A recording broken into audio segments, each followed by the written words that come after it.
I welcome everyone. I'll call this meeting to order for the Corporation of the Township of Portsmouth on May 22nd, 2024. I will start with roll call. Councilor Goyda. Present. Councilor Spoulos. Present. Councilor Bailey. Present. And Councilor Hurst. Present. Excellent. Now we will begin our moment of reflection.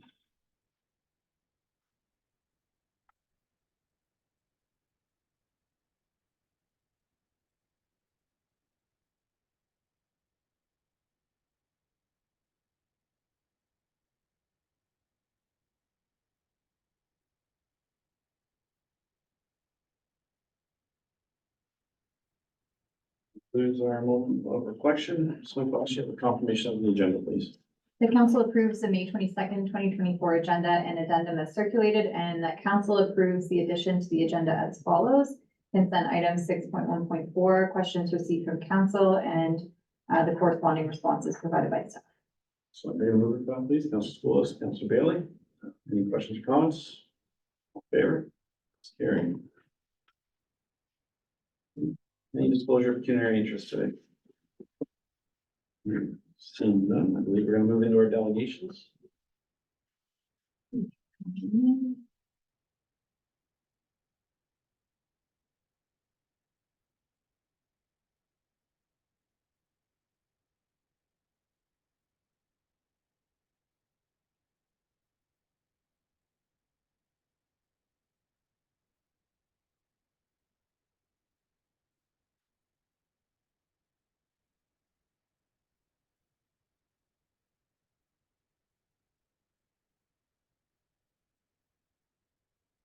Mr. Chair, our first delegate is joining virtually, and he is on the line now.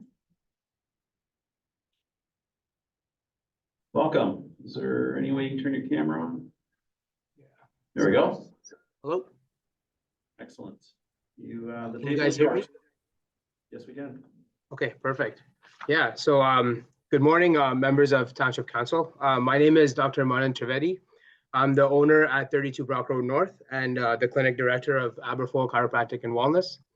I appreciate the opportunity, first of all, for being able to talk to you today regarding the proposed designation of the building as a heritage property. I understand the value of preserving our historical landmarks. I work with a lot of local patients every day, and over the last 3 years that I've run the business, I've grown.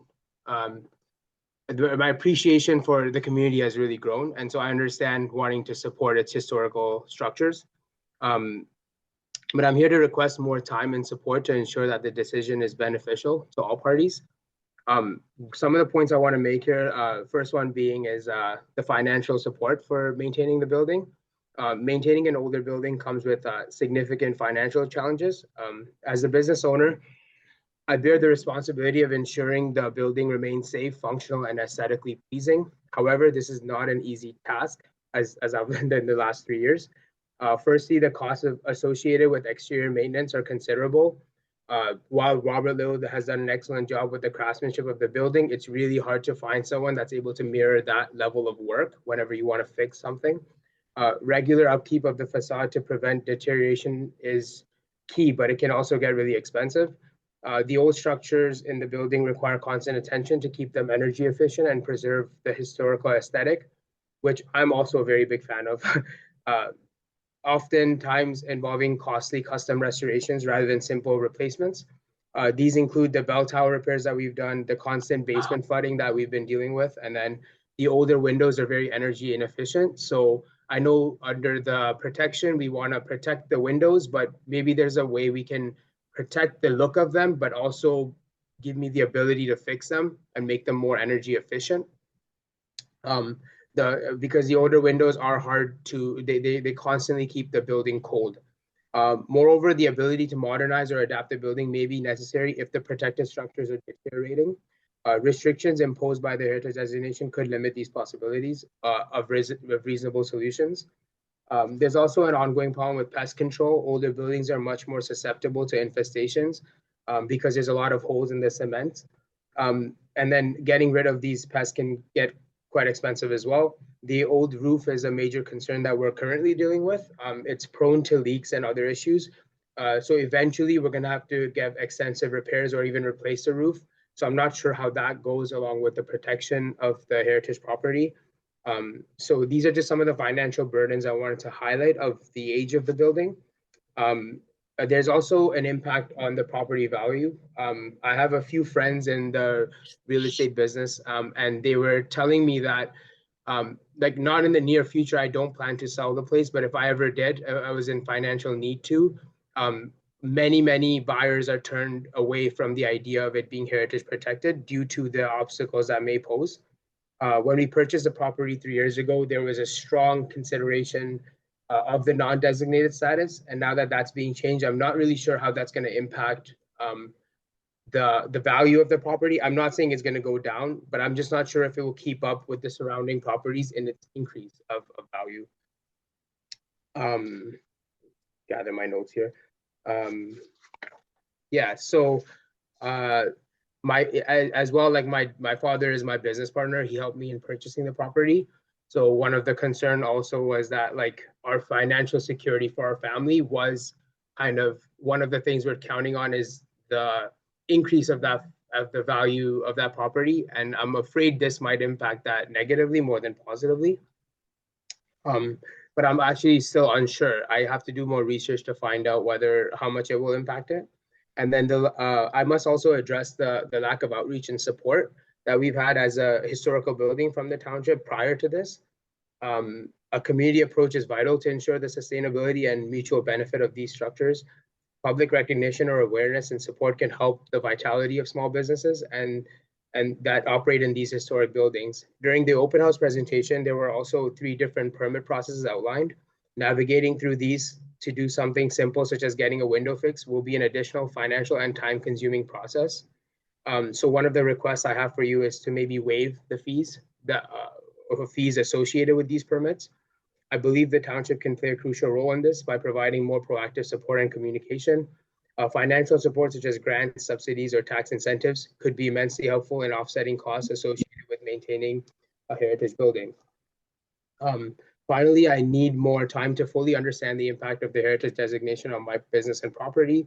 This decision will have long-term implications, and it is essential to have adequate time to assess what these implications will be. I would like to propose a reasonable extension period that allows for a comprehensive evaluation. This time would allow me to consult with legal, financial, or heritage experts to make informed decisions, gathering input from stakeholders, including employees, patients, and local community members. And this would be a crucial step for me in the process. In conclusion, I respectively request more time and support to ensure the heritage designation of my building is beneficial to both my business and the community. The financial burden, the potential negative impact on the property value, as well as the lack of outreach and support, the need for thorough preparation are all significant factors that need to be addressed. Thank you all for taking the time and consideration. I look forward to collaborating together to find a solution that preserves the heritage here. So I respectfully request the township to grant a deferral to allow adequate time to understand the implications of the designation. Thank you for your attention and support. Okay, thank you for your presentation. First, I just want to say to you, thank you for choosing Portslade and Aberfoyle to be the home of your practice and service our community. I don't know if you're aware, but we've had presentations from the County Economic Development Committee, and they highlight your sign as an example of what people but could be using, because it shows that this is a little town versus just someplace to drive through. So again, we're appreciative of you. I actually reached out to the township to ask for their blue color because I wanted to coordinate their blue with my blue. But so my dad is a graphic designer, so he does most of my branding, but he really loved the aesthetic of the building. So he's like, we're in this town. I love the community feel here. Like, let's run with that. Let's not commercialize a small town like this, you know? And I know this council, we're very much so interested in creating Aberfoyle as a walkable community and supporting business. We also have a responsibility to protect the cultural heritage and the buildings in the township as well. So thank you for your presentation. I thought it was very well done, and I'll just open it up to council now. Any questions from council? Yeah, I do. Sure. Yeah, I just wanted to first of all say thank you for coming today and making a presentation. And I know that you also did attend the open house, the Heritage Open House, and I appreciate you taking the time to attend that. And ask questions if you needed to and just be informed, so thank you for that. So I just want to be clear that, at this time, you're not necessarily objecting to the eventual designation of the building. As of right now, you're just asking for more time to understand and, get the information you need to be in support. Is that correct? I'm sustaining the objection until I know more detail. Okay. So for the, I think it's the January 2025 timeline, I wanted to defer from that, what's the word? From that designation period. And then I just wanted to ask the question, I may be incorrect, but I feel as though I remember reading at some point in perhaps one of your letters that when you purchased the property, one of the things that you had considered when you purchased the property was the potential development possibilities on the property. And I just wanted to ask you, is that still something that you are considering, or is that kind of off the table at this point in time? At this point, I'm too new into practice and too young to afford a development on it.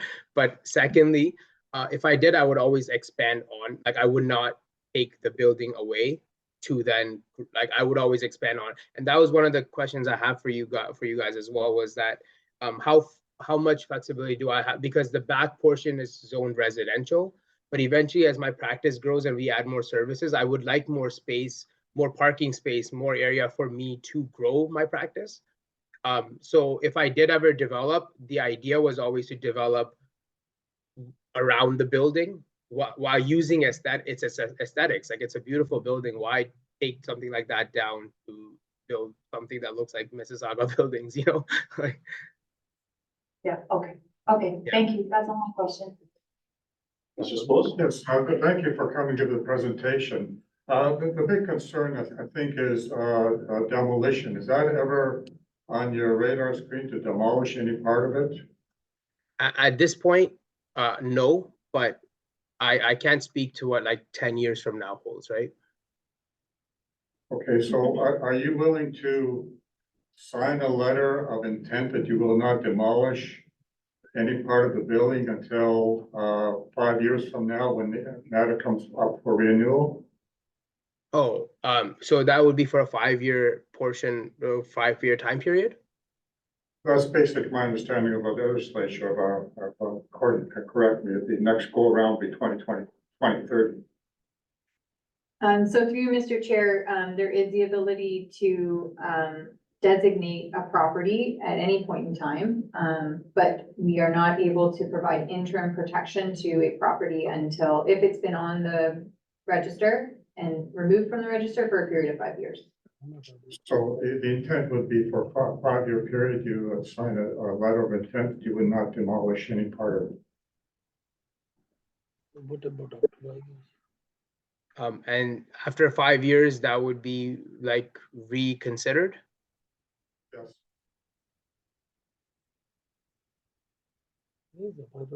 Yeah, but you don't have.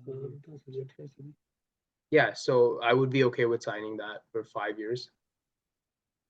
Thank you very much. And again, Yeah. we appreciate you being in the township of Postage, as Harris said. Your facility is a focal point for a lot of people. I haven't had any back problems to come and see you, but Yeah, I'm always open. I actually also want to justify why I talked about the 5-year period was because, let's say I ever sell the property, like after 5 years, I know one of the things that buyers always ask about is the interim protection on it. That's the only reason. I don't, like I said, at this moment, have any plans on demolition. I wanted to clarify that. thank you very much. Yeah. Okay. Mr. Bailey? Thank you. Yeah, I echo council's thanks for coming today and expressing your concern. Last time we saw your letter of objection was in March. And my understanding was the intention to kind of extend this decision was so that you would have a few months to be able to have time to engage with staff, to ask the questions, to reach out, you know, and get information that you needed. Yeah. What steps did you take in the last 2 months to gain information that you needed? I've talked to a few colleagues in the real estate industry, as well as a lawyer that I was actually speaking with.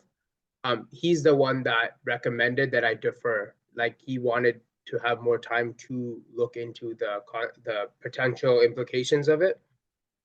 So that's like, it was already hard to find a lawyer that understands heritage designations. It's a very like small percentage of people that do that.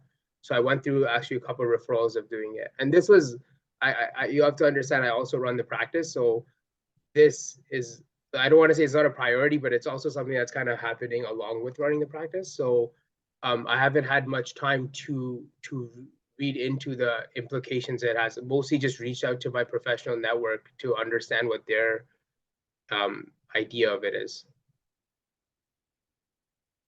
Okay, it's good to hear that you've, made some action there.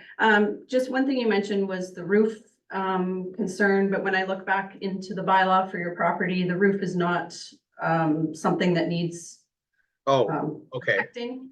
So that if I I'm just not sure figured how- with the belfry, right? There's the belfry that sits on the roof. I wasn't sure of that kind of complicated roof repairs. And I know that's been done recently. Yeah, thanks to you, yeah. There's a differentiation between the belt, what'd you call it, fry? Belfry. Bell Yeah. fry versus the roof. So the bell fry may warrant protection, but the roof that just protects the building from weather is a different Yeah. component of the structure. Okay, yeah. Another question for you. In your objection letter, you mentioned the financial component about it, and I'm just wondering if staff could just speak to what financial incentive options have been presented through Heritage Committee. I'm not sure if you're aware of what's been discussed, so I'm wondering if staff can enlighten. So through Mr. Chair, we have presented to council and committee, and staff are working on a proposal for council to consider for incentive programs for heritage properties. That would include, the considerations do include a tax incentive program, as well as some grant funding that could be available to owners that are looking to upgrade their properties or do some developments. So for instance, the window upgrades and things like that, if they're an attribute on a home and they qualify, they could receive funding.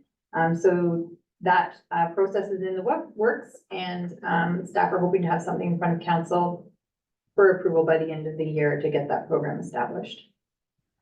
Okay, I didn't know Thank that.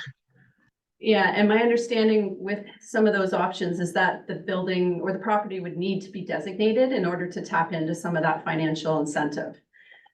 Okay. So hearing that, would some of those options potentially offer you the support that you would need for some of the concerns that you're bringing up today? Yeah, that would help a lot because it would offset some of the costs associated with the building. So Yeah. is it by protection money? I also plan to pave some like my parking there at some point. Is that something that's okay to do, or is that something that's also? So yes. I'm not saying anything. My understanding is what's in your bylaw is what the Okay. agreement is between. Okay, so it's just like what you specified with the stonework, the windows, the belfry. What's in the bylaw. Yeah, okay, cool. Okay, yeah, sorry, I was just clarifying. Okay, thanks for that. Just one other thing, sorry, staff, I'm gonna put you on the spot again. I just wondered if you could speak to the new initiatives around promoting and celebrating businesses within Puss Lunch that we have going right now, and making sure, is it Mannon? Yeah. And making sure Mannon's included in our outreach for that. Yeah. So through Mr. Chair, we have a number of economic development initiatives. We have our business directory and community guide, and I do believe your business is listed in that. And we also have our Puss Lunch profile features, which is an opportunity to highlight businesses in the municipality. So we have one on the agenda today that's highlighting a business, and that's done, I believe, monthly is what we're looking at. We promote them in our local newspapers. So there's those opportunities to shine a light on businesses in that way. In addition, we're working with the County of Wellington on some grant funding initiatives to beautify the downtown. So that initiative is subject to that grant funding, but it could be taking place in the next couple of months. Yeah, we had that Oh. presentation on it, right? A couple months ago that I was also at, on beautifying downtown. I think Morriston is the highlight of that project, right? Like, or is Aberfoyle also? Because that presentation mostly touched on Morriston being kind of the priority there. We did a walkthrough with Aberfoyle and Morriston, so the focus was is it? both. Okay, yeah. Yeah, yeah. Okay. And then just one final comment on Councillor Sepoulis's idea. My concern is a demolition of a building such as yours happening in the community. And when we don't know who's going to be owning the property, today it's you, it could be sold. One of the ways we can protect that structure is to designate it. So, you know, I'm hearing what you're saying today, but we also have to consider who could be owner of that property in the future. And I don't know, do we know if signing a letter of intent would have any safeguarding of the property? So through Mr. Chair, staff would have to look at what a legal mechanism would be. It can be challenging, particularly because in order to have the longevity and to apply to the property sort of in a legal manner, it does need to be registered on title, and it is quite the land registry office is quite particular about what can be registered on title, and so staff would have to look into what that legal mechanism would look like.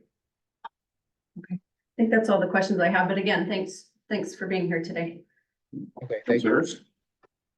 Yeah, thank you, and I appreciate your delegation. Very thoughtful, detailed, and I appreciate, you know, as a business owner, you know, running a practice, but also, you know, having a significant capital investment in the building. This can be a challenging, you know, stress. You know, you're trying to run a chiropractic business as opposed to land management type of thing. Maybe a couple questions from my standpoint, and just maybe for clarity, the heritage attributes, and I'm kind of surmising these somewhat, but from my perspective, it's the belfry, the bell, the stonework, the windows, and the door frames. That's really the heritage attributes of that building. So anything beyond that would not be required to go through the detailed heritage reconstruction process type of thing, as the mayor had alluded to. So I think that's maybe one point of clarity. But I'm curious, your request was some more time to further analyze the impacts of this potential heritage designation on the property. And kind of coinciding with that, with our 120-day timeline to go through the process, I'm just curious, and I don't want to purposely put you on the spot for a hard timeline, but like, can you give me a rough idea? Like, is this something you need a couple more months to think through, or talk to peers and get a good understanding of the unknowns, if you will? Can you just maybe share with me and our group here what that timeline may look like in your mind? Can I just get a second to discuss that? Yeah.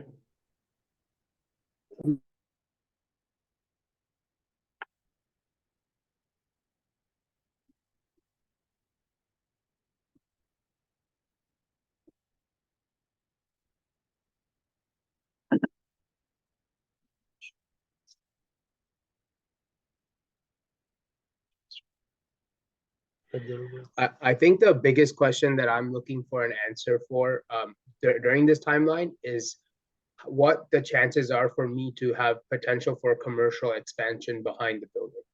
Right now, it's zoned residential.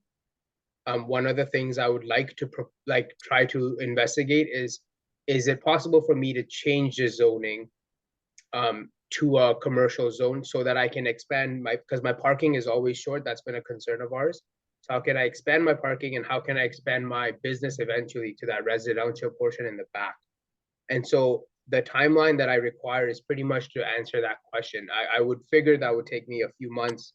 But when you have to coordinate zoning bylaws, it's pretty complicated. Like you have to wait a lot to hear back on things, right? So I don't know if that answers your question. It's hard for me to give you exactly how many months that process would take.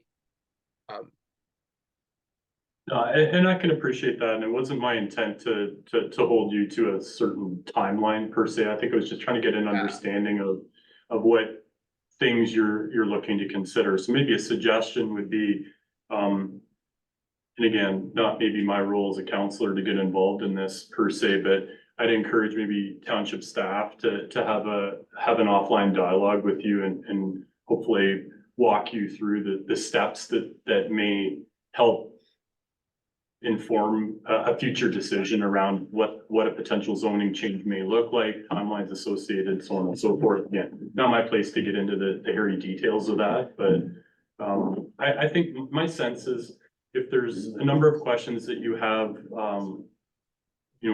really committing to work with you to address those as best we can to give you as much clarity and financial clarity and business clarity as possible. Certainly, I would agree with Councillor Bailey's comments. I think we truly value that property in the community, and I think our wish is to have it designated, but also being very understanding that as a business owner, this has, significant impacts in your daily life. So we want to make sure that we can address all of those concerns as best possible. And I think that would be certainly, my wish, but I think those are all my questions. I appreciate it. A very good delegation. Thank you. Thank you. Excellent. So from your delegation, I believe I heard you say that your intent is to maintain the building, the stonework, the roof. There was some desire to change the windows. So is that a fair statement that you're interested in maintaining the building currently? Yeah. 100%. Because, okay, so the cost stays the same regardless of the designation, because your intent is to maintain the building. So I'm just gonna go on a bit of a talk here, so. Yeah. The designation doesn't change your costs. The designation just ensures from our perspective that building stays there. Can I comment on that or? Sure. Here's how it changes it, because let's say a stone, the cement around a stone is out and I want to refill it, right? I can go and I can find someone that does it to the standard that I want it done. When there's a designated standard, I have to comply to that standard. And sometimes to find people that will do the work and the craftsmanship to that standard, it could get more expensive. If I have a permit that I have to apply for to do the fixing, then that permit takes time. It takes fees. So that also is one more step in the process of fixing. Does that make sense? That's where it gets more expensive.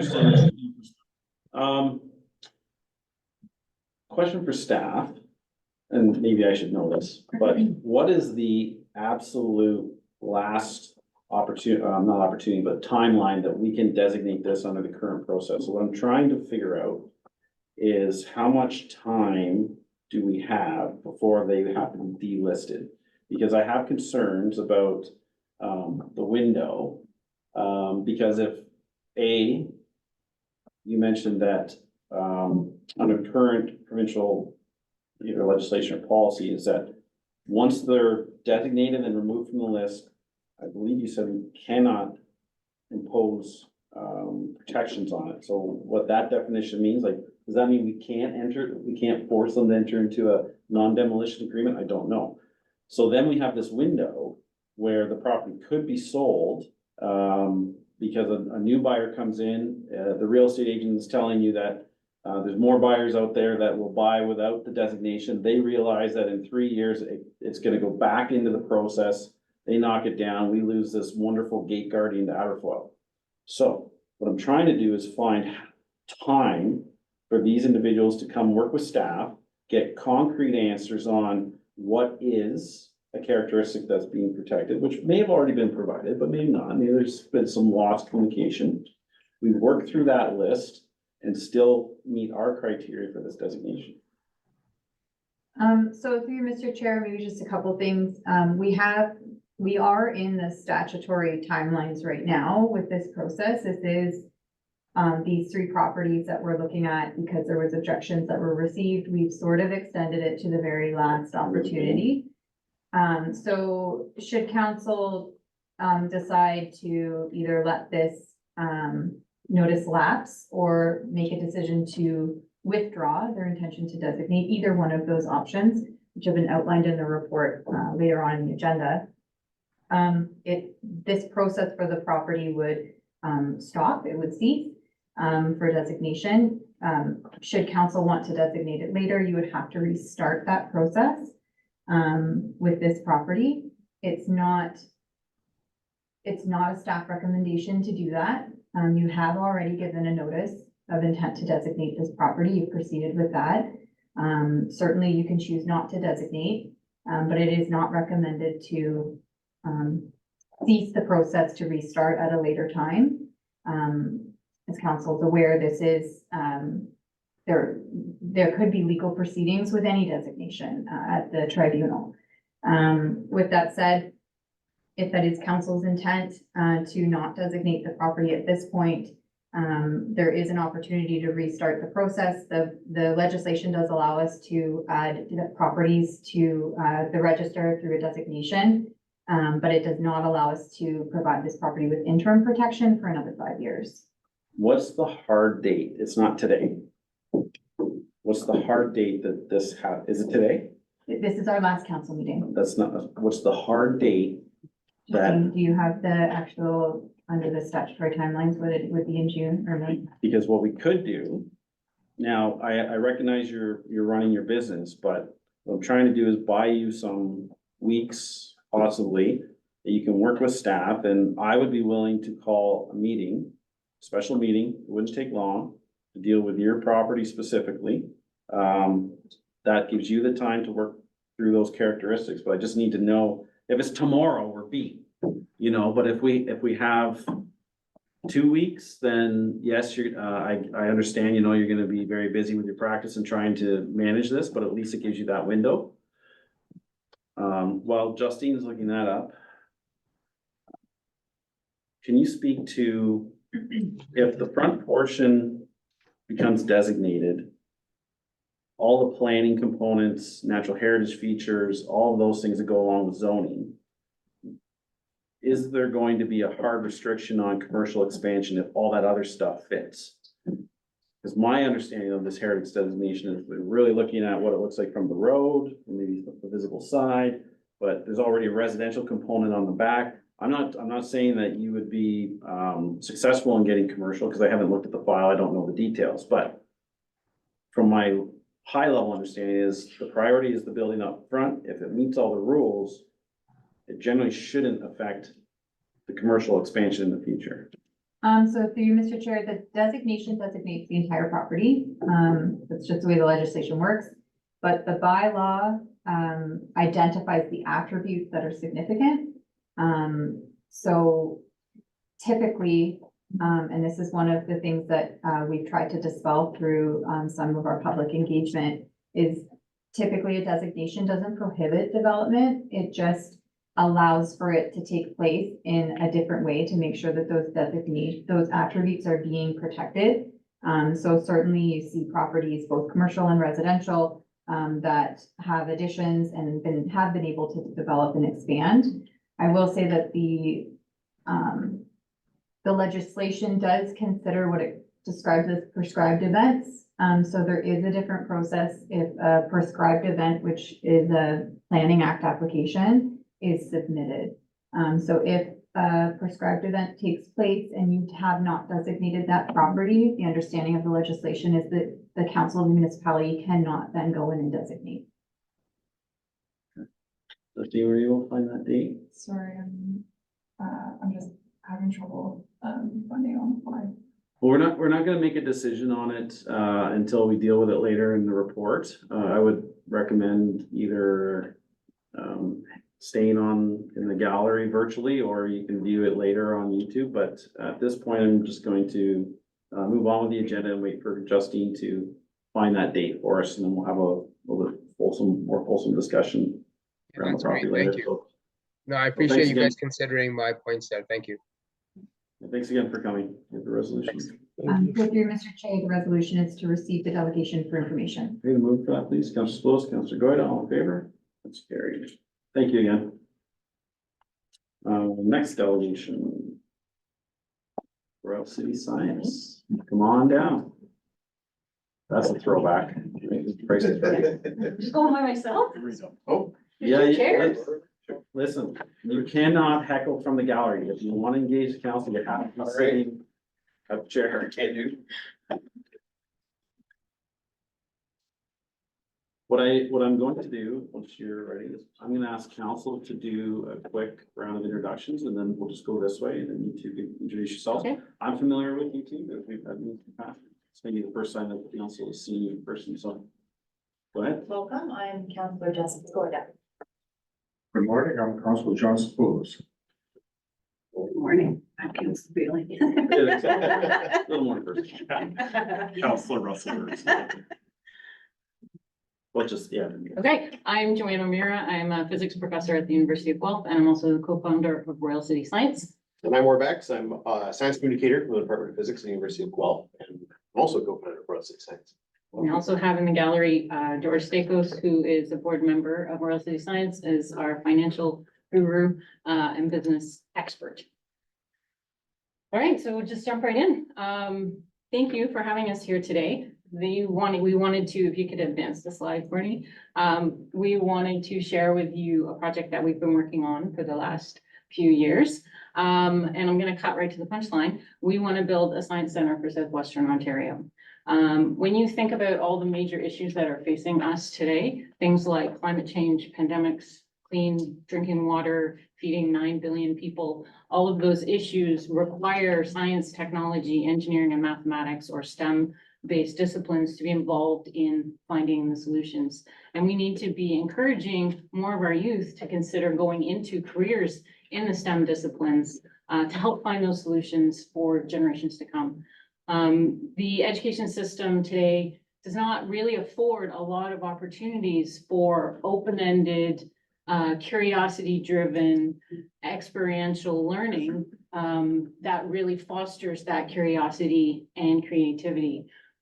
We believe that our communities deserve access to a place where citizens can play and explore and learn. And currently, we have to drive to Toronto to be able to do that, or Sudbury. And so our goal is to build a science center for Southwestern Ontario. And we would like to do that in Fuslinch. We believe that the facility that we envision would be an incredible asset, not just to the township and the county, but it will become a must-visit tourism destination for all of Southwestern Ontario, much like Science North in Sudbury is. If you could go to the next slide. So a quick overview of who we are. I've already introduced the three people here from the board of directors. George's day job is with Boundless Accelerator, which was formerly known as Innovation Guelph. Our fourth board member, who's not here today, is Kate Howells. She is communications specialist with the Planetary Society, which is a very large nonprofit organization based in Pasadena, California. She's one of 2 Canadian employees with the Planetary Society. And in addition to the board, we have about 17 people who serve on our advisory council. This is people from the university across all disciplines, but also local high school teachers, community members, parents, business leaders, people who believe in the vision that we're putting forward. We officially launched on November 10th, 2020, which is the International Day for Science Centers and Science Museums. So during the depth of the, I was gonna say the height, but the depth of the pandemic. And then we got our registered charity status from the Canadian Revenue Agency in the spring of 2022. So we have been busy in the not quite 4 years that we've been operating. We've received support, financial support from a number of organizations, granting agencies, departments at the university, businesses in town, in Guelph and surrounding area. We have worked with a number of different organizations in terms of programming. Yes, we are a very young organization in terms of when we incorporated, but the team that we've assembled collectively has decades and decades of experience in this kind of programming and has built up this network over the years working in the community. I'll speak to a couple of those funding supports as we go through. So really, next slide, please. Why does Southwestern Ontario need a science center? And I'd say there are really two compelling reasons, and they're kind of related. One is that our communities are passionate about science or STEM disciplines. In our almost 3.5 years of operation, we've logged about 25,000 interactions with community members through initially online programming because it was the pandemic, but we have since moved to in-person programming. And our in-person programming is in such demand that when we post events on Eventbrite, they often sell out before we really do much other than share the link on social media. There's huge demand. We have a very loyal support base in the community.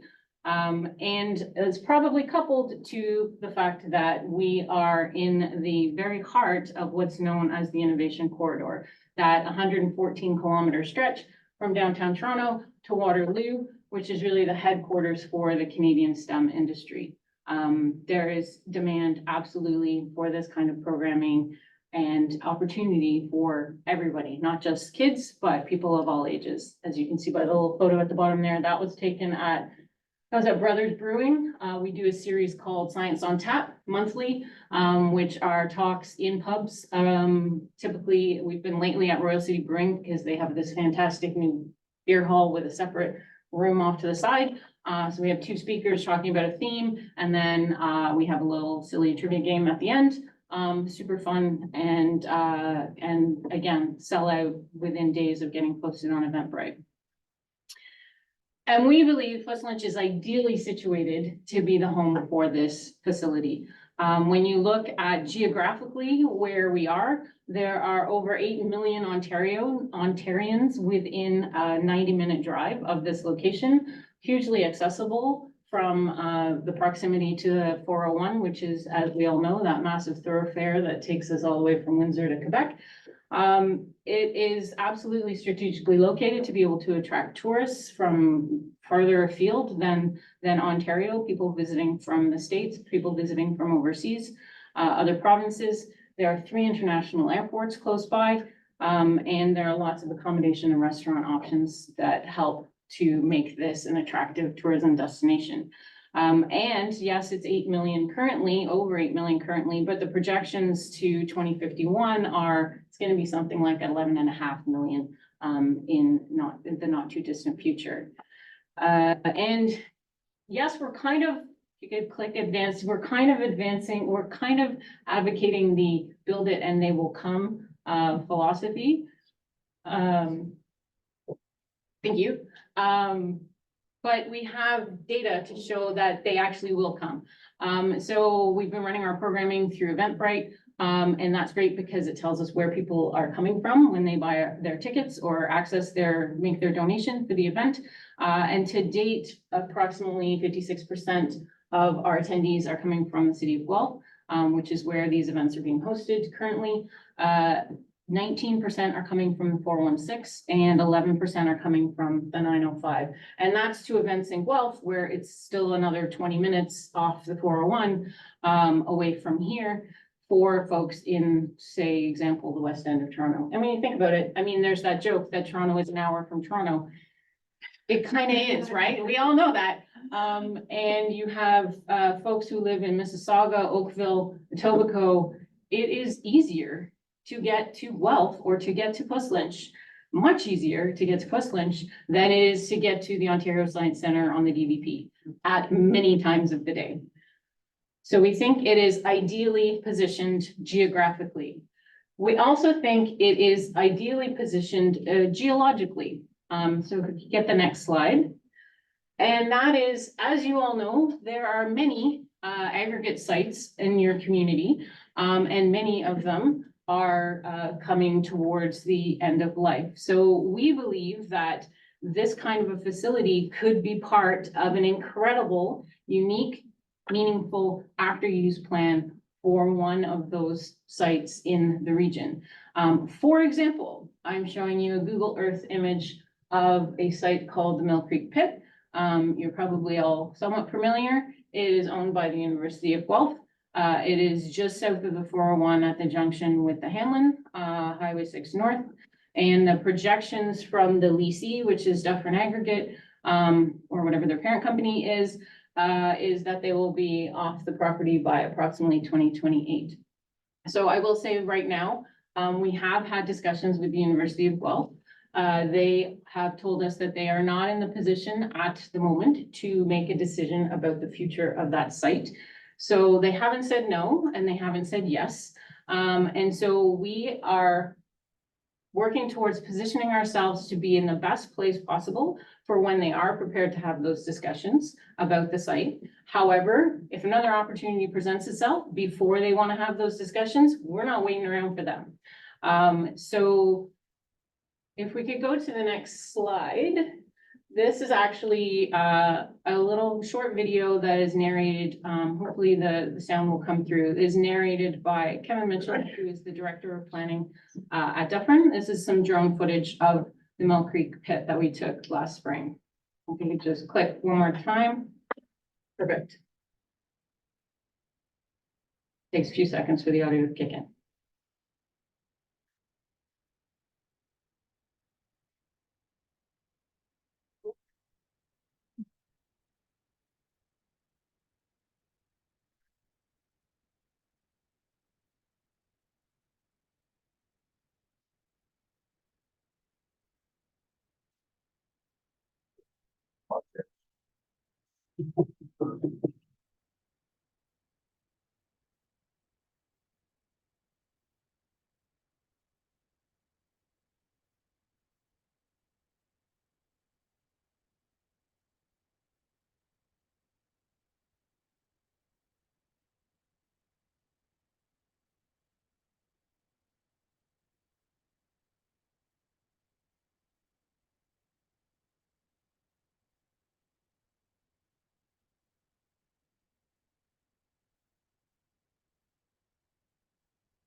Okay, and if we go to the next slide.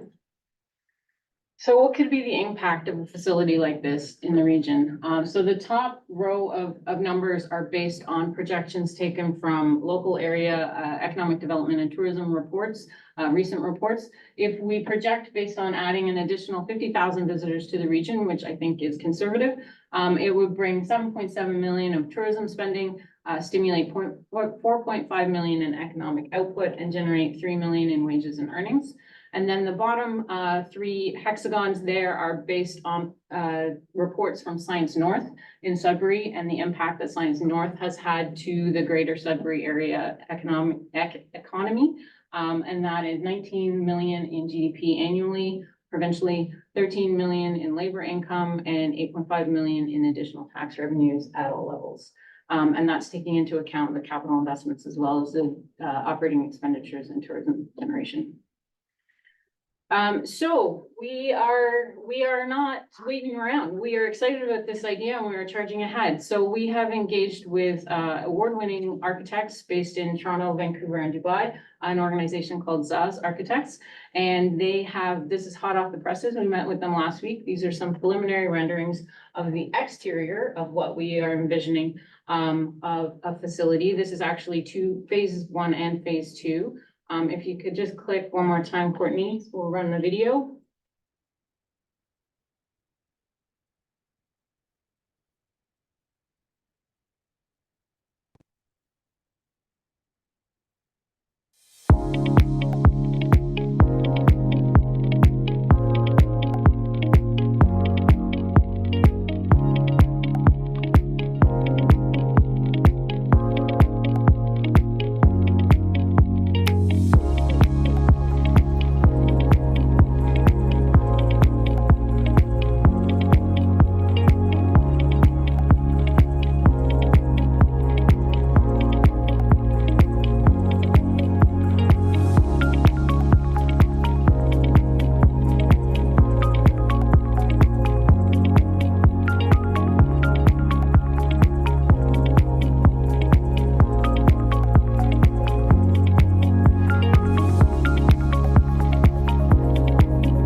you may have noticed that those drawings are situated on the Mill Creek Pit site in between the two ponds that are there currently.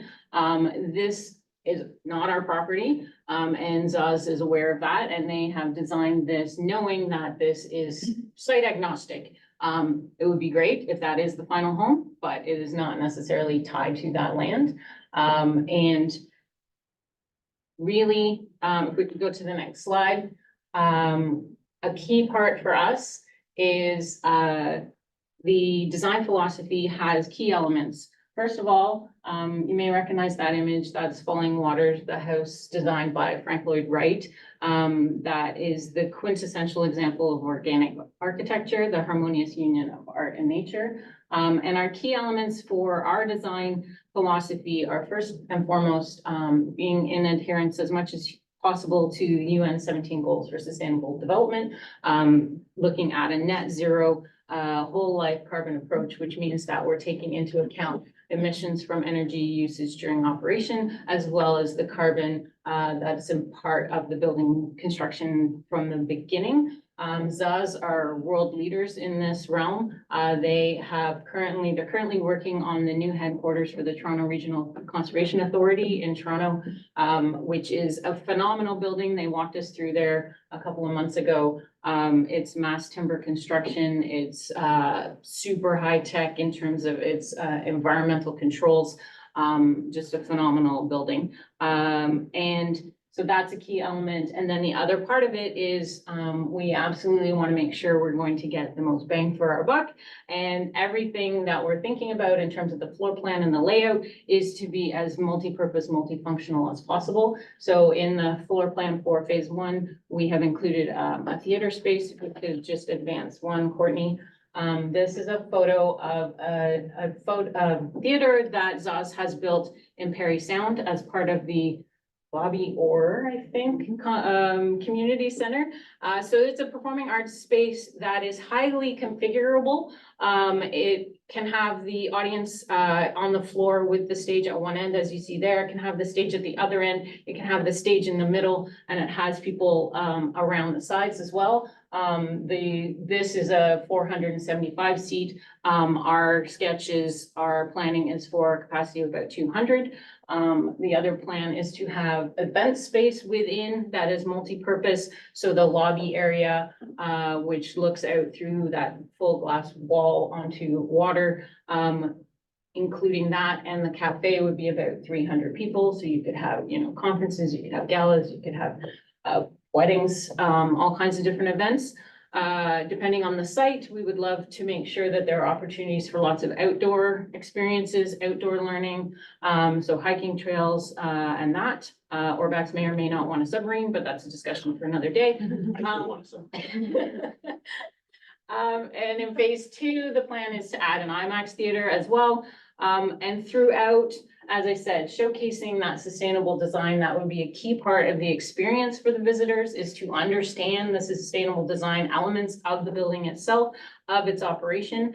The site restoration piece of being on a former aggregate site with those 35 plus years of scientific data to be part of the educational experience. I mean, that really sets this center apart in the entire sector of science centers, because not only would it be a place to come and learn in a fun and engaging and hands-on way, you would be visiting a living laboratory. You would be actually part of science happening on the site, which is fundamentally different from all of the other possible opportunities in Ontario and Canada, honestly. And renewable energy usage. Courtney, if you could click one more time for me. Thank you. There's a couple of photos that show a couple of ideas we've been discussing. So the bottom is a floating solar panel array, which the panels actually automatically track the sun throughout the day, generating energy for the facility. And then the top image is a hydro station. There's a very interesting project going on with OPG in Northern Ontario, Ontario Power Generation, looking at using an old mine actually to generate energy from two ponds that are slightly different elevation. Obviously, the bigger the elevation difference, the better in terms of the power output. But if you have two ponds that are at slightly different elevations, you can use that to generate energy. And the process they've been looking at is to generate energy for storage for when the sun's not shining or the wind's not blowing. So you would generate it when, you would use it to generate energy when demand is high and you maybe do not have the renewables operating at full tilt. So one more slide, please. Actually, two more. I'm almost done. Progress to date. We have completed a fundraising plan that was funded by a grant from the city of Guelph. And those images and animations that you saw from Zaz are funded by our preliminary feasibility study that was jointly funded by the Ministry of Tourism, Culture and Sport from Ontario and Wellington Waterloo Community Futures. So their work is obviously the amazing graphics and illustrations, but also looking at a full estimate of the construction, looking at the development strategy, timelines, and all of those important elements. And then really our next step is the concept testing, which we're still working on getting funding for, looking at comparables, looking at the market analysis, doing a thorough operating revenues and expenses assessment beyond what we have already done preliminarily, looking at exhibit space design and planning and all of those, also very important elements. And then my final slide. So I will end here. If you have questions, we would love to hear them. This is actually a photo that was taken last week at Westwood Public School in Guelph. The black structure sort of dome thing behind the students is our brand new mobile planetarium that was partially funded by the Canadian Space Agency and partially funded by a very generous donation from the estate of a retired faculty member in physics who passed away a few years ago, a mentor of both Orvax and mine. He made a donation to support the outreach efforts. We bought this 7-meter diameter dome, which houses, you had 60 grade 10s in it yesterday. So. Yeah. And you made it out alive. Yeah, so far. Yeah, so we can travel around to schools, and it's amazing actually how portable it is. We can go to community events and schools and run programming for people of all ages. So yes, I'll wrap there. Thank you. Excellent. Thank you for the presentation. Councilor Goyda. Thank you so much for, this is like super exciting stuff to see. It's a really great initiative and I think this would be a tremendous benefit, not only to Puslinch, like you said, but to Guelph, surrounding communities, all of Southwestern Ontario. And also thank you for the great work that you have already been doing in the community and you've introduced sort of a whole new thing locally. So I think that's really great. I love the idea of it being an after use in a gravel pit. I just think that is such a positive use to that site and I think it's just also a huge economic driver to the whole area. So I guess really my question to you is, aside from the funding, which I'm sure is a huge component of what you're working on, what are the challenges that you're currently being faced with and how could we as a township be assisting you in that? Right. I feel like we've been playing chicken and egg for almost 4 years. And I think really for us, we're at the point where the next step is really to try and hone in on a location and start building from there. And the other element of it is the funding. And really, I think the next step in that respect is really to find one or two really major champions that will help us to put this on the map and it will snowball from there. Like once we get, a couple of people behind this who have, the connections, who have the influence, I think it will really snowball from there. I know that I believe you've been to the county's economic development committee. I'm not sure necessarily what came out of that, but I also have been on your own social media. I've seen various posts from Lloyd Longfield on there, Mike Schreiner giving like shout outs, support. I don't know if something like that is helpful to you. Yeah, Yes, I mean, we've, I would look to you to Yeah. understand what, you know. I mean, we're kind of figuring this out as we go. But we have had great moral support, I would say, from MPs and MPPs, both from the city of Guelph and from the surrounding Wellington Halton Hills is the name of the riding. So yes, we've spoken with Michael Chong, we've spoken with Lloyd Longfield, we've spoken with Mike Schreiner, we've spoken with Ted Arnott.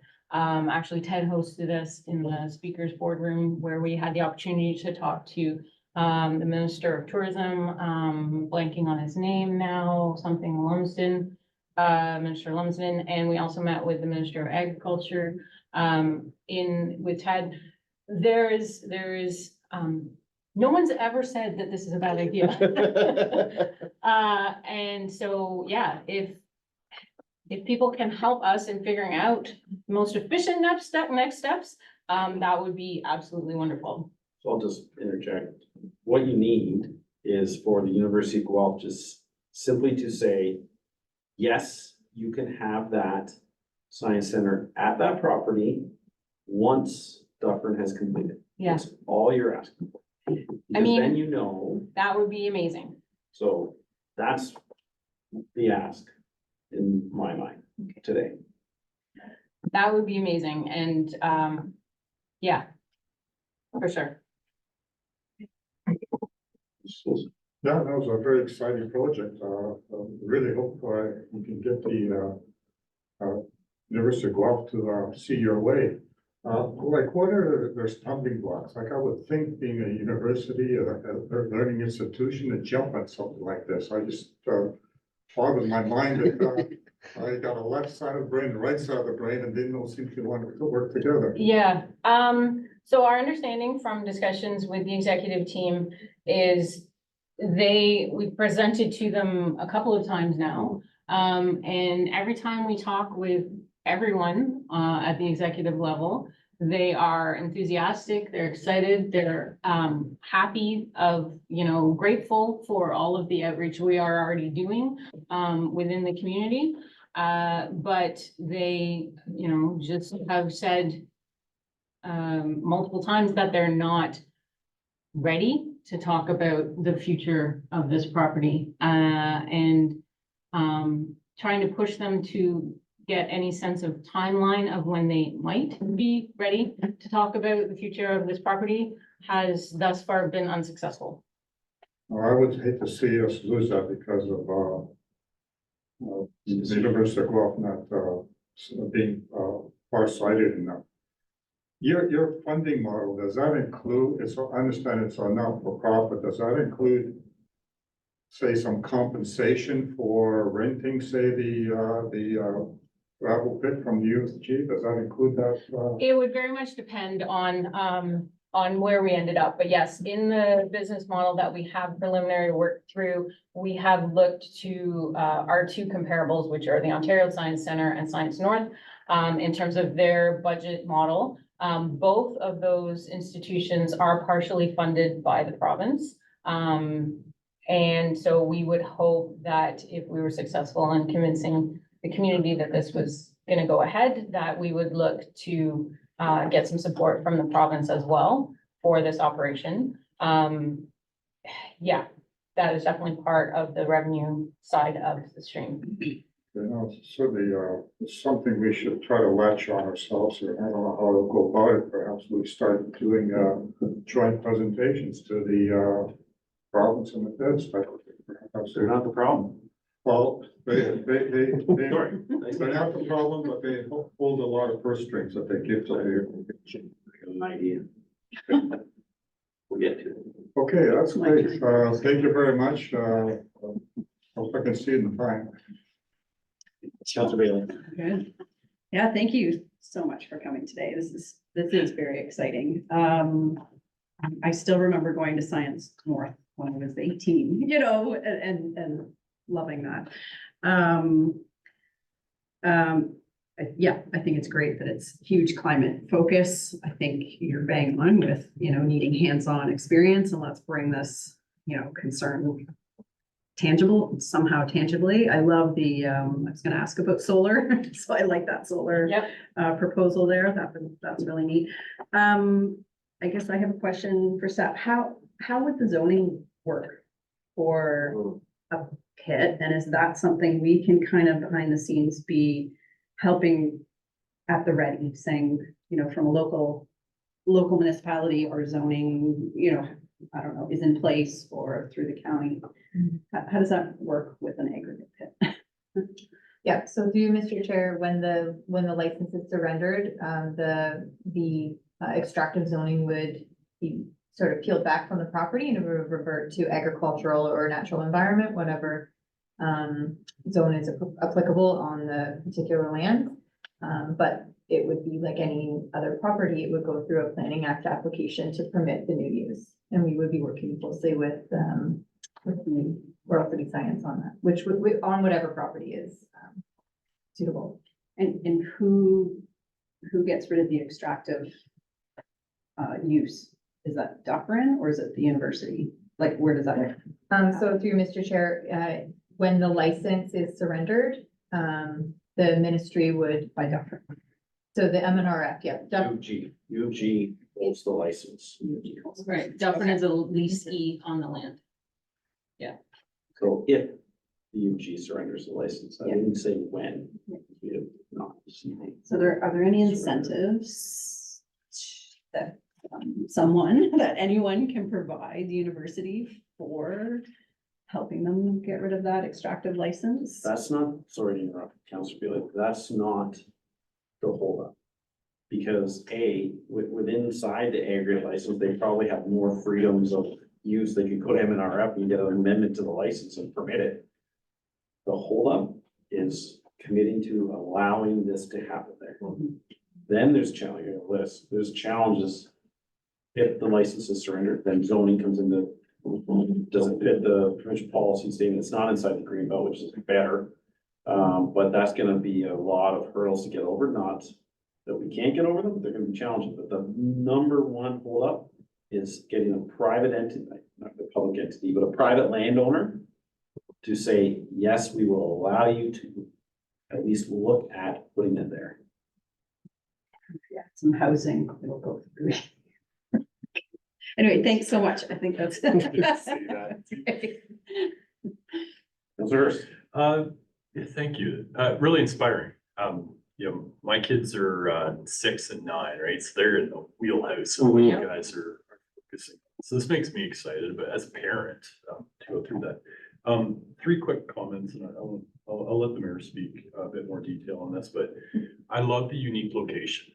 Like, this isn't just a building in Toronto or elsewhere. It's very ecologically unique, geographically great placement in terms of, we'll call it commuter accessibility from kind of the Tri-Cities, but also the 401 corridor. So I think that's something that is part of, like, at the strategy level, you know, not to sound negative, you put this north of Guelph, it's just hard to get to, Yeah. type of thing, right? So I think that's something interesting. I'm curious if there's any value in the township coming up with a statement like we're a willing host or a motion or something like that to say, you know, the township sees great value in this and putting something out there publicly. I don't, I'd have to think that through strategically, but I've seen that maybe happen on other kind of massive build projects, and it certainly sets a positive tone from a municipal standpoint. So maybe that's something the mayor may choose to weigh in on, but yeah, I think I look forward to hearing more about it, and yeah, this is very inspiring. So thank you for all the work you've done up until now, and now the hard work starts, right? Right. So thank you. Yeah, thank you. I will just say, sorry, Oh, good. I know I've been talking a lot, but I will just say, you know, we're called Royal City Science. We had very much a focus on the city of Guelph when we started almost 4 years ago, because that's where we all live and work. And that was just kind of, you know, our thinking. And then I think it was actually, we were talking to one of the men's clubs in Guelph. I can't remember. It was some event.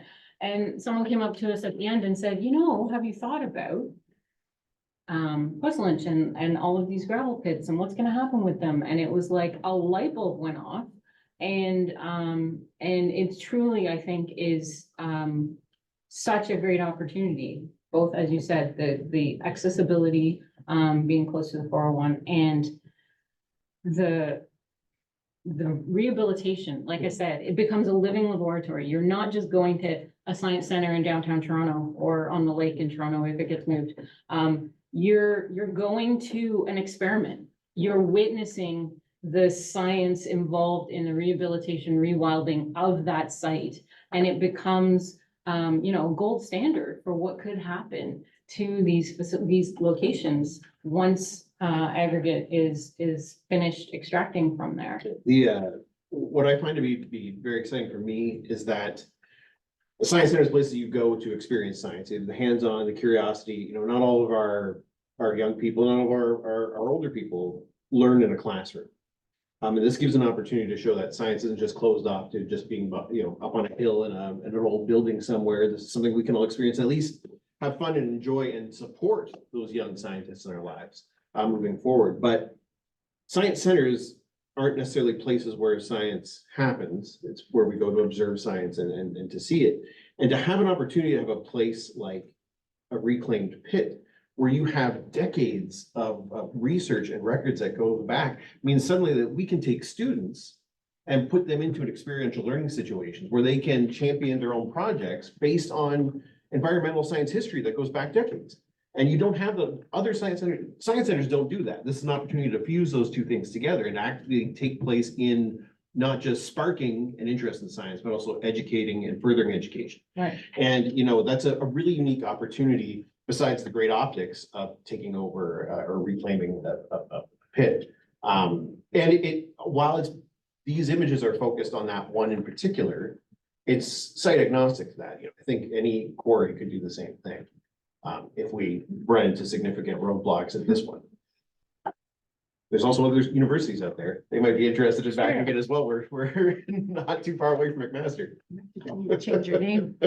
I too would like to see a submarine too. Let's say, it's what I said. You want to go see a Tyrannosaurus Rex in your own city, or do you want to have to go to Toronto for it? I want to see it here. I want submarines. I want to see that excitement and that.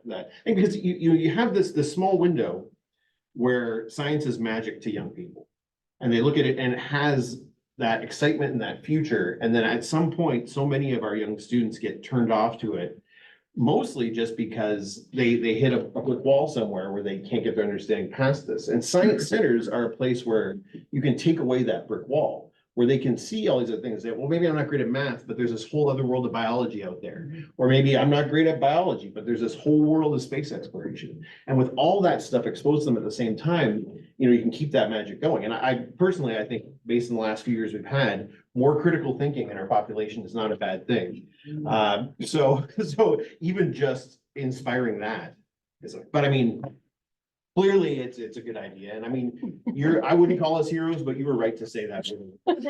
So, we'll take that designation.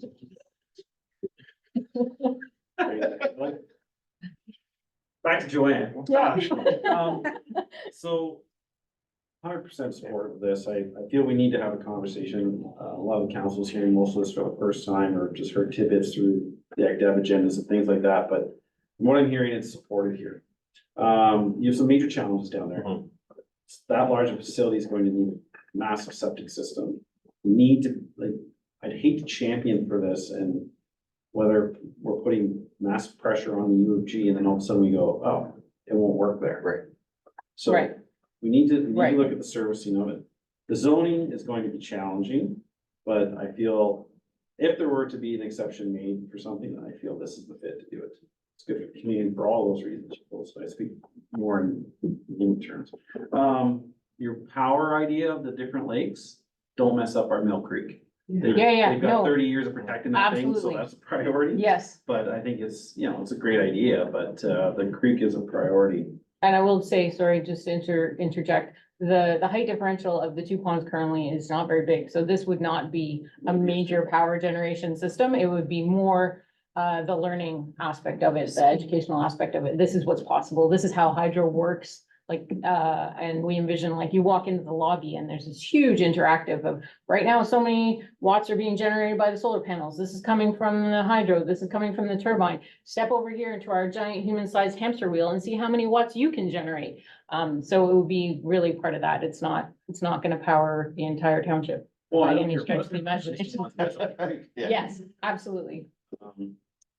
There's a lot of changes going on in that area. We have that overpass being built at the Hamlin. Yep. So 34 is gonna be a flyover. Yep. So now, if this were to go forward, if you're driving up the 401, you're gonna either get off at Brock, or you're gonna have to go north on the Hamlin, come south, turn left, go around a roundabout. Yeah. Zigzag, and get in. So I just want to make sure you're aware of the challenges of, like, yes, it is an ideal location proximity wise. Yeah. There are some challenges for navigating it. The other component is we have a gravel pit application that is, I would guess, a kilometer west. And they're proposing a maximum load in the sense of vehicular traffic of, oh gosh, 30 trucks an hour. So the prospect of having gravel, because it's still an active haul route. Right. Yeah. For gravel. I think that needs to be see if this went further down the road, then we would be considering that as part of the application. But Right. be aware that there's going to be truck traffic there. Could this council, if this was further down the road, potentially ask for some sort of improvement to that road to facilitate a science center? For sure we could. But if it's at this stage, I don't think there's enough weight behind it. So that's just something we need to be aware of. Yep. Now, the University Wall. You're dealing with the executive. They're making, they're actually gonna back up. It's making me a bit sick to my stomach that we may lose this opportunity due to indecision. And I know we'll all sit here and pat each other back, it's a great idea, it is a great idea, and everybody sees it as a great idea. But if we can't get a decision because, as you're stating, you need to move on, like you wanna find a home for this, and don't give up. I know with, how long would we, a year or two, I don't know, it was a while ago. Yeah. And you know, Yeah, probably a and year. Yeah. it takes a long time, but please don't give up. And this needs to happen somewhere, hopefully in Whistler or in this general area. Who makes the decisions up there? Should this council engage the board of directors? So does the board of directors tell the executive what to do? Or does the executive have ultimate authority? So actually, I'm gonna back up a little bit. Generally speaking, when we have, say, a concern with an industry in the township, and whether it's raised by a citizen or by a member here, we like to reach out to the operator, say, hey, this is what we maybe noticed, or can you explain, give them an opportunity. And if that doesn't get resolved, there's generally somebody that's overseeing them, and then we escalate it. I know we've had some conversations with the executive. I feel that what this council should do is have a conversation, we support this science center, and then officially ask either for them, the executive, whether the vice president of real estate or whoever makes that choice, come down. And we would have some dialogue as, hey, we're supportive of this, we would like to see this go forward, what do you need? What are the hurdles, like, why the indecision? If they generally are not supportive of it, or we could still get indecision, then we could possibly escalate it to the board of directors. Yeah, so, I've worked at the University of Guelph for 21, 22 years now. It's not clear to me. My understanding is this property is, the revenue generated from this property goes into something called the Heritage Fund at the university. And all properties that the university owns, and this is just my understanding, this may not be totally correct.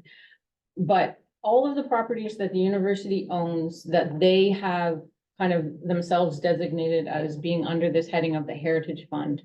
The university owns a number. The funds go into this Heritage Fund, and that is overseen by a subcommittee of the board of trustees of the university. There is a real estate division that manages the operations of properties owned by the university. But my understanding is that decisions made, so they can make recommendations to this committee that oversees the Heritage Fund properties. But my understanding is that the recommendations they make is then taken under advisement and decisions are made by this committee that oversees the Heritage Fund properties. But that's as far as I can gather from all of the digging I've been able to do. And I don't know if that's totally 100% exactly how it works. So what this council likely won't do is ask them to use the Heritage Fund to fund your project. That's not in our purview. But because I'll also go somewhere that I've seen in some news articles that the university has been utilizing reserves. There's been a funding shortfall, and we're no different. We're in an inflationary time, so Yeah. money is tight. And from what you're saying, the revenue generated from there is not going to operating. It's going into a heritage fund that maybe has some other designated uses, which I don't know, it could be maybe restoring heritage buildings. I don't know. So the revenue when that pit's exhausted, that is lost, really shouldn't affect the operating budget. So that shouldn't be part of the decision-making equation, is Right. what I'm trying to get at. Yes, So, that is my understanding. but where I'm asking where the decision-making, not around finances, is around permissions. Right. Who says that, yes, you can use that property for X, Y, Z? Is it the executive team initially? And do they take direction from the board of directors? Because what this council can do, what we can do, we can put together a presentation, we can go to the board of directors. And we can say, at a high level, we have support from the Ministry of Tourism. Actually, I wrote down OSSGA, don't forget that. We have this support, that support, and all we're asking you to do is give us permission to use the land, because you still have to go find 50 million bucks. Absolutely. And maybe they could just hope that you don't find the money, and then you go away, right? That's what I would do, honestly. If you came to me, I'd be like, sure, because you gotta find 50 million bucks. And then if you find it, great, if not, we just do something else there. So that's all we're asking, and I think we should approach the first level, as this council discussion, say, we want you to give them permission, because we can lay it all out. Post-extractive use, all the science background there, blah, blah, blah, blah, blah, blah, blah. And if they say no, we go to the board of directors. And I know I need time. And also, there's a group of alumni, they're engaging the university, they're going after the student body. Because of this operation, they want to see reasonable post-extractive use. So we can engage them. I mean, the pressure could ramp up pretty quick, but we want to give them the opportunity to make the right decision on their own versus. Yeah, and that's definitely what we've been trying to do. So I would say my impression of how things work is that the real estate division makes a recommendation to the VP Finance. They're direct reporting to VP Finance and whatever the rest of the title is, but VP Finance, and then VP Finance reports to the president. The board, chair of the board is the president of the university. So you're gonna talk to both entities, but ultimately, I think the buck stops with the president at the university. And trying to talk to as many groups as possible has kind of been our strategy so far. If we build enough momentum, hopefully, the university sees this as a great idea and jumps on board. And if they don't, maybe somebody else says, hey, there's this property, and we go there. Okay. Regardless, we have, this huge amount of work that we've put in and huge amount of community support that we've seen over the past 3.5 years. And funding. And funding, yeah, I mean, we've brought in like probably close to $200,000 in funding from all of these different revenue streams during a pandemic, when we didn't exist before the pandemic. And we don't want to lose that. So like I said, I think this would be the ideal location. Yes, there are definitely issues. But if the university doesn't want to get involved, I don't want to wait for them to be sitting on their hands, not making a decision. The last thing, we need to move on because we have the agenda. I saw the concept, but what's the actual landmass that you need to plunk this thing down? Good question. So the phase one we're projecting is a 40,000 square foot, but that doesn't have to be a footprint 40,000 square foot. That could be multiple levels. So it's, I don't know the exterior dimensions. I could grab it. We have the floor plan back there. So even after the fact, if you can just provide acreage, Yeah, for sure we can. because, and try to get that designer to say, hey, if the capacity of this building's X, what would a septic take? Because that's acreage too. Sure. Then, because then if we continue to run into roadblocks with the University of Guelph, I did mention your project in a meeting I had with CBM yesterday. And they, didn't jump on it, but then I saw some eyebrows tweak up and, you see them the gears start turning, so if we have a little more information on the size, maybe we can convince them. And lastly, OSSGA, Ontario Sandstone and Gravel Association. There's this mayor running around Ontario that's making life a little bit difficult for companies right now. And I mentioned it to CBM yesterday. I said, I am trying to find a good news story for your industry. And I use your example as one of those that could be for post rehab. Maybe we could get the Ontario Sandstone and Gravel Association to take a look at your project and see if they could support it as well as something they want to work towards as a rehab project. They carry a lot of clout with the government. Absolutely. So that's a good contact. So I think Yeah. we'll leave it there. Heard a lot's great. Thanks for coming again. Sorry, council, for going on, but I don't know how you want to deal with it, Madam. See, I was called you clerk. Okay, I'll say whatever. Can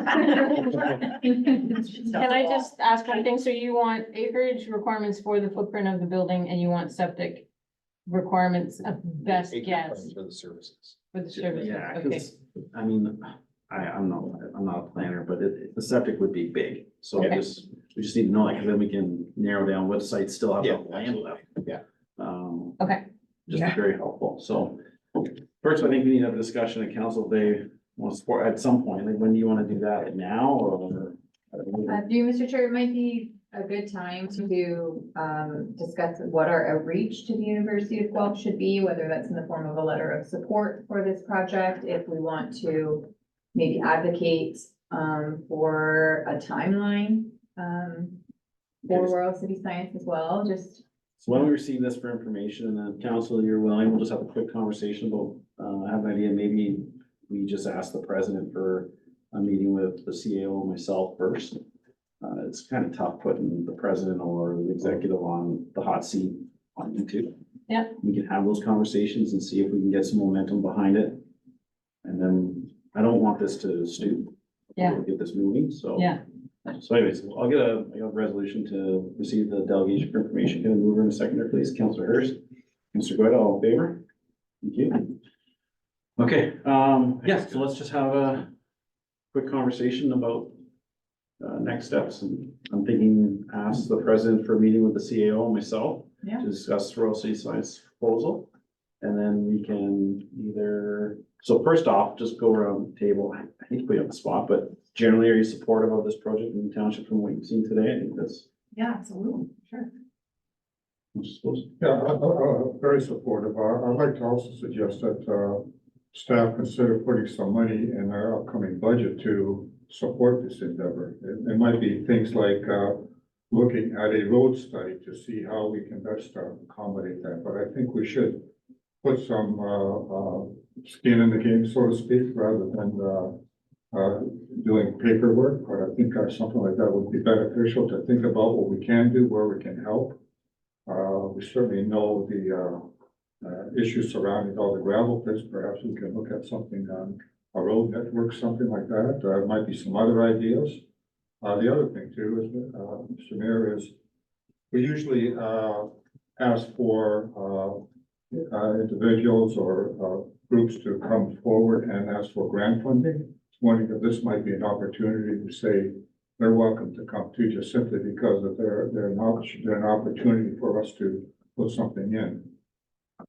I feel that's appropriate once we, maybe after we have a meeting with the president. Absolutely, I'm planning 6 months ahead now, yeah, so like the grant fund company. The other thing is engage the county of Wellington, they seem to have more cash than we do, and they can sort of help out with, maybe we go 60-40 with them, we provide some funding, they provide some funding, we do some studies on in conjunction with them, road network, whatever other opportunities we think we need to address. Wasn't by design, is the Mill Creek pit in that study area, I think it's just outside, but I can check. doing a big deployment land, and that would help development too if it were put into that. Okay, but I think the initial start with the. Absolutely, go start at the top dog, and work the way down, but certainly have to consider having money in the budget if it works out. Okay, you took notes on that, or? I do, I have notes, yep, I'm just gonna, just double check the, employment minute study, just quickly. Yeah, I'm in support of that as well. I've heard that there's been engagement with the economic development at the county, but what other engagement with County of Wellington has there been? We've had great conversations with Deanna Burns, and Christina Mann. Christina Mann with, I'm sorry, I'm terrible with Yeah. names. Okay, Christina Mann, yeah, so they have introduced us to a number of possible funding streams. We partnered with them. We just ran Space Week. There was the solar eclipse in April, and we ran a week of programming at the museum in Aboyne for that week. So yeah, we have good relationships with folks at the county. And I don't know that we've yet put in an application for any of those grant streams. Like, I was just talking with the consultant who's working with us on grant writing yesterday. So yeah, there's probably some coming up that we will be putting in for. I just wondered if there was any benefit in inviting someone from the county to sit in on the meeting, but it sounds like there's already been a bit of engagement. I think that's early. I mean, there has been good engagement, and I hate to speak for them, but I'm going to. When we had those meetings, the Economic Development Committee was very supportive of this. Yeah. But this wouldn't be the first project that one division runs up against another division in the county, you know. We have it where ECDev is saying we should make Aberfoyle a walkable community, and then, you know, the traffic division says it needs to be 4 lanes. Get as much traffic through there as possible, so it's just, it is what it is, but I know they were very, very excited, and we were already talking about funding or grant, I forget now. But I felt that because you didn't have your nonprofit designation at the time, maybe there was a little bit of a technicality there that didn't quite fit, but you know, come past that. So the conversations have started, but honestly, I think the biggest hiccup is getting that yes answer from the university. Then a lot of things will start to fall into place, even with us, maybe possibly supporting through grants, through, you know, zones, so. So just one other thing I haven't heard is when you want an answer by. So Yes, maybe, yesterday. you know, so maybe in the discussions, you know, having a reasonable timeline where then they go, okay, they actually mean business. If we can get them an answer by the, you know, whatever, end of whatever. So I don't know if putting a timeline is reasonable, but sometimes people work better when they actually can see. Are you having conversations with the Mill Creek stewards? Yeah. No, I have reached out to, who gave me contacts? I think somebody maybe in Michael Chong's office gave me contacts with Mill Creek. Friends of Mill Creek or stewards, yeah, I can't remember the name of the organization. I did reach out, I never heard back. Oh, there's 2, okay. There's. Um, Mill Creek stewards. Mill Creek stewards are the. Friends of The front, yeah. The stewards are the grassroots community group, that are the alumni, run by a bunch of the alumni. okay, And, you'd be, depending on how this starts to progress, it could be helpful. John Nee is his name. I don't have to get his permission to give you his name, but. okay, yeah, that would be great. Or you could Google him, you'd probably find it somewhere. Yeah, But, yeah, like I said, but I have reached out to a couple times, but, never heard back, but yeah, I will. he is going to be making. Yeah, we'll talk later. Okay. But I think that's an asset there for a bit of pressure. Yeah. To make the right decision to UG. There's one nice sitting right there, actually. Of course, everywhere. Councilor Hurst. I'm supportive. Let's get on with it.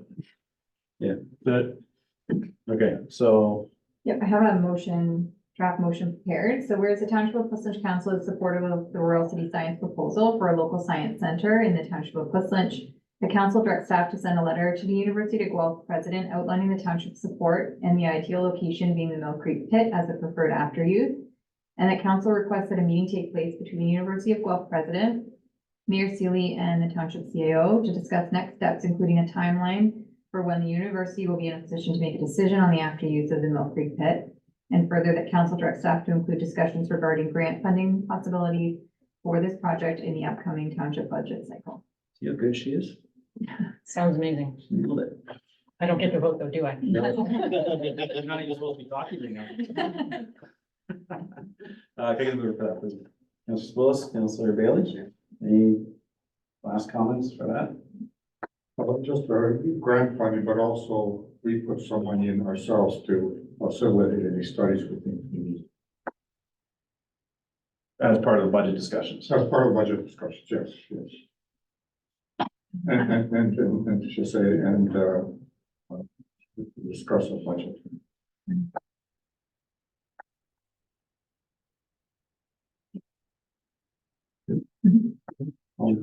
Let's keep it can. Good, all fair? Carried. All right, thank you very much. Thank you for your time. All three of you. Fair. Either OPP or. Oh, yeah.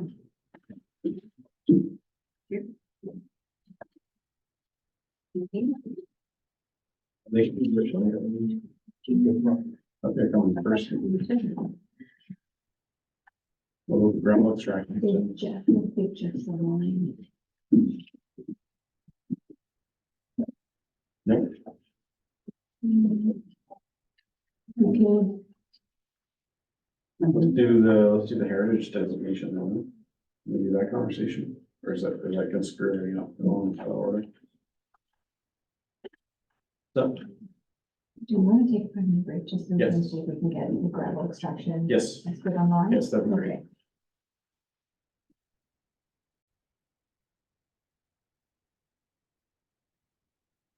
We're on to item 10.2 and welcome. Thank you for coming again. We always appreciate seeing you. So I'll just, you can just do the slide deck as they speak, or how do you want to proceed? I think it's just the report there. This would be If you need it shared, I can share. Yeah. just for the public. Sure. All right, floor is yours. Thank you, Mr. Mayor. I just want to thank Portland's Council for the invitation to come talk about our 2023 annual report. It's already May, so I am going to give you a few updates for 2024, if that's okay, as well as I kind of go through the 2023 stuff. But I'm just going to go through our report that was provided, and if you have any questions, please feel free to ask. I'll start off by, I always like to just recognize the great work of our uniformed civilian and auxiliary staff while we get started at these types of meetings. Our folks are out there 24/7, 365, working to try and make this a safe community and a well community. So I always like to acknowledge our frontline personnel that are out there each and every day.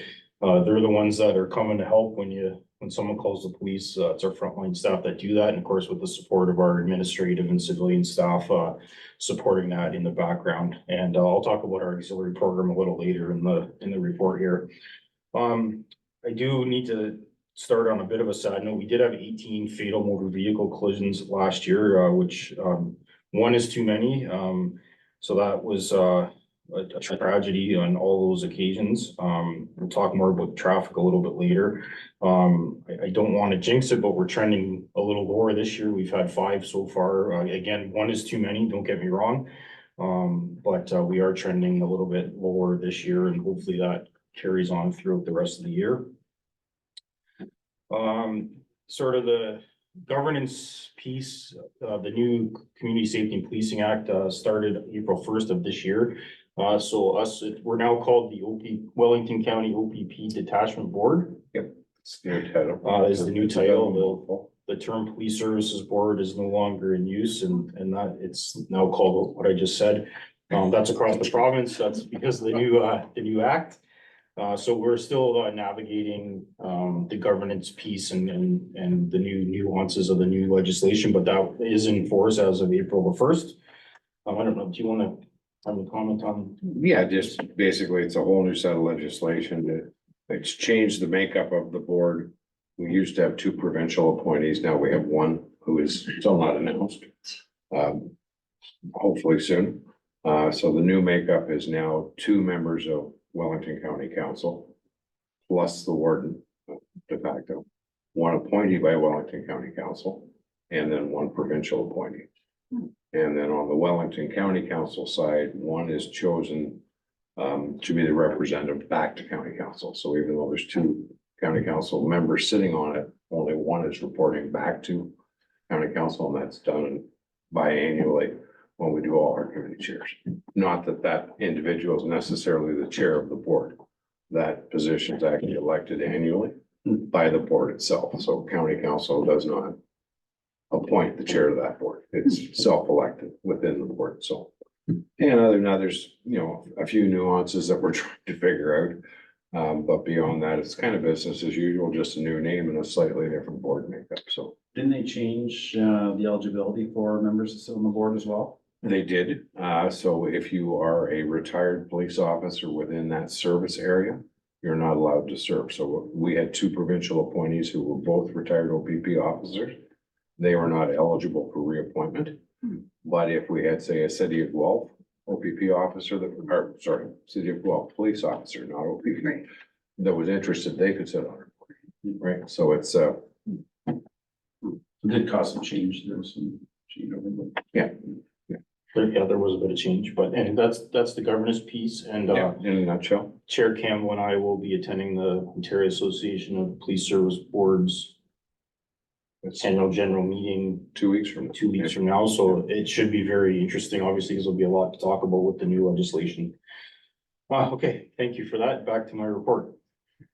Aside from what I just talked about the fatal motor vehicle collisions, of course, we're out there doing proactive traffic enforcement ride program all throughout 2023. I am happy to announce that we had a decrease in our traffic offenses in the big four categories. So I think that's a reflection on the work we're doing out there. That's actually a good sign. Again, we'll talk about that more later. Just a quick couple updates from, well, this did start last year, but Coffee with a Cop, we started that in the fall of last year, and we've been around the county, and June 13th, we will be in Arkell, in Puslinch. I understand there's a bit of a coffee shop and a bike shop there, from what our community safety officers told me. So we will be there on June the 13th. I believe it was at 8:30 in the morning. Or 10:30. until 10:30. So, you know, that's anybody's welcome, and hopefully we see some of the public come out, and that's an opportunity for the public and myself and some of my command staff to engage directly with the community. So I really enjoy those events. We're gonna keep doing that. We're moving around the county. I think this might be our 5th one so far. So anyways, we will keep that up. And we just finished our inaugural Citizens Police Academy, which was really a resounding success. We will be continuing that into the future. You know, there's a lot of great presentations. It's kind of an opportunity for us to peel back the curtain, and the people that attended, you know, get a kind of you know, lots of different presentations about our breath program, our forensic item program, lots of different things. And Chair Campbell actually was one of the attendees on that, and that really was a successful, just wrapped up, I think, two weeks ago. So we'll be looking to do that again, either this fall or next spring again. So we'll keep everyone posted on that. Over to our crime unit. So our crime unit investigates, you know, serious criminal offenses. You'll see you know, I don't want to, I'm not going to just read the report here. I, you know, want this to be more interactive if that's possible, but you'll see from the crime unit page, you know, they are doing some significant investigations and doing a lot of good work in this county to solve some major crimes. You know, you'll see some examples throughout that page about specific investigations, but I do want to highlight crime prevention is extremely important as well, and our crime unit, they do assist us. And as a matter of fact, last year, Detective Heidi Pouch and one of our auxiliary members came to the board to do fraud prevention presentation. We do those around the county if we get requests for those. And that's some of the things our crime unit also do, aside from investigating crime. We do have a crime prevention piece. They sit on the board of directors for victim services, seniors at risk, those types of things. And you'll see in the last paragraph under the crime unit, they're also helping us with our community events. That's sort of an expectation that I have for all of our officers, no matter what their role is, to do some community engagement. You'll see Detective Constable Wallace had his good work there. As a matter of fact, just this spring, he attended another event over in York Region. So we'll talk about that one for the next annual report. You'll see at the top of page 4, just talking about our intimate partner violence liaison officer. They review our intimate partner violence occurrences and do some public education and those types of things surrounding those types of calls for service. Our community street crime unit. You'll see on this page, again, I don't want to read line for line, but they are taking a significant amount of illegal drugs, firearms out of our communities.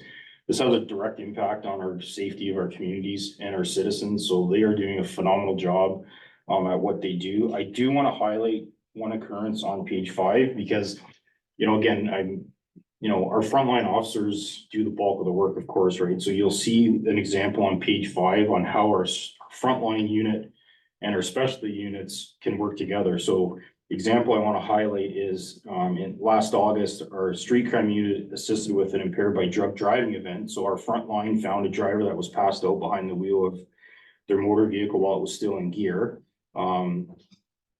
So, you'll see in there the weight of the driver's foot was holding the vehicle position on the brake pedal. So the driver was arrested, and subsequently a substantial amount of fentanyl and cocaine were seized from the vehicle. So our street crime unit became involved because of that. And that's a great example of how our units, although separate, we all work together for the common good, right? So, and you'll see more examples there of, drugs being seized, firearms, those types of things. They're doing great work.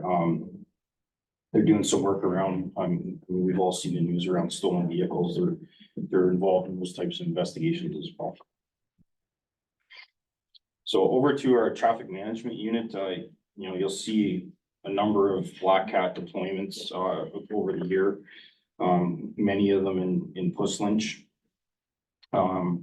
I did want to follow up with I had a couple questions. Concession 4 was interesting. I actually drove concession 4 on my way to council this morning. I have to follow up on that one in particular because I only found a 60-kilometer-an-hour zone, not a 50-kilometer-an-hour zone. So I will follow up with our traffic unit about that particular one. Anyways, I will follow up with that one. There was another one about a 70-kilometer-an-hour zone. There actually is 2 on Brock Road. There's one north of 34. Just north of here is a 70 zone, and then south of Gilmore Road is also a 70 zone out to the highway. This particular one in this report was north of 34. So that's where that particular one was, in the 70 zone. Okay. So I want to talk about enhanced enforcement because we kind of changed how we operate late last year. I believe the flow chart was in our January 2024 report. Just to explain the Black Cat program, I think probably most of you have heard me talk about this, but we get community complaints for traffic. Of course, we get some from the municipality, some from our officers themselves if they notice things. We have 4 Black Cat devices. The county of Wellington has 3 more. Based on all, and the county has their traffic complaint reporting portal now too for the public. So based on all of that, we deploy those Black Cats around the county and collect data. They're a covert unit, because if we park a marked police car, guess what? People slow down, right? So you don't get a true picture of what's happening. So these Black Cat devices are covert. You won't notice them. They basically hang on a pole. And they measure speed and volume of vehicles. And so we get an accurate, it's not automatic speed enforcement. That's not what it is. It's just a data collection tool. And it will collect data as to speeds of vehicles and the number of vehicles. So we strategically deploy those around the county, and you'll see from that long list some of the results. And the county of Wellington also collects that same data with the units that they have, and we collaborate with them. We have a speed management committee between us and the county of Wellington that we share information and data. So that's how those are strategically deployed around the county. Enhanced enforcement, so, if an area is identified as being a problem and a lot of times we're focused solely on the speed, but we also look at the collisions in the area, and the number of traffic complaints. And based on that, our traffic sergeant will determine if there's enhanced enforcement. So what we've added this year, or late last year, I guess, is when we kind of spoke about it, but the presentation was to the board in January, but we are now reporting back to the board monthly on the enforcement activities in those areas at a subsequent board meeting. So that the board has an idea of what exactly, what type of enforcement efforts we're doing. Now, that being said, visibility and education is also part of enhanced enforcement. It is not strictly about traffic tickets, like it's visibility, it's enforcement, it's those pieces too, but we do report back to the board on the enforcement activities in those areas, in a subsequent report to the board. So that's what we've added this year. We'll continue to do that. Like I said, we've seen our big four offenses. And when we say big four, does everyone know what those are for the most part? So aggressive driving is one of them, and that includes speeding, occupant restraint, so seatbelts, distracted driving, and impaired driving. Those are the big four. So we've seen a decline in those offenses last year, and hopefully that will continue. We'll know better at the end of this year, but that's because of all these efforts that we are doing, lots of ride programs and these, strategic deployment of enhanced enforcement, right? So we'll continue to do that. We are reporting to the board on those programs. I think this year anecdotally, we're seeing some improvements there, but we'll report back with the yearly totals at the end of this year. A few notable incidents. I did have a follow-up question, and I apologize. The one commercial motor vehicle blitz that was on here that didn't say where it was in Puslinch there in November. So we have moved those around the county. So you'll see in January, Arthur, we did a joint one with Guelph Police at one point, Aaron, and then the last one listed there was in Puslinch.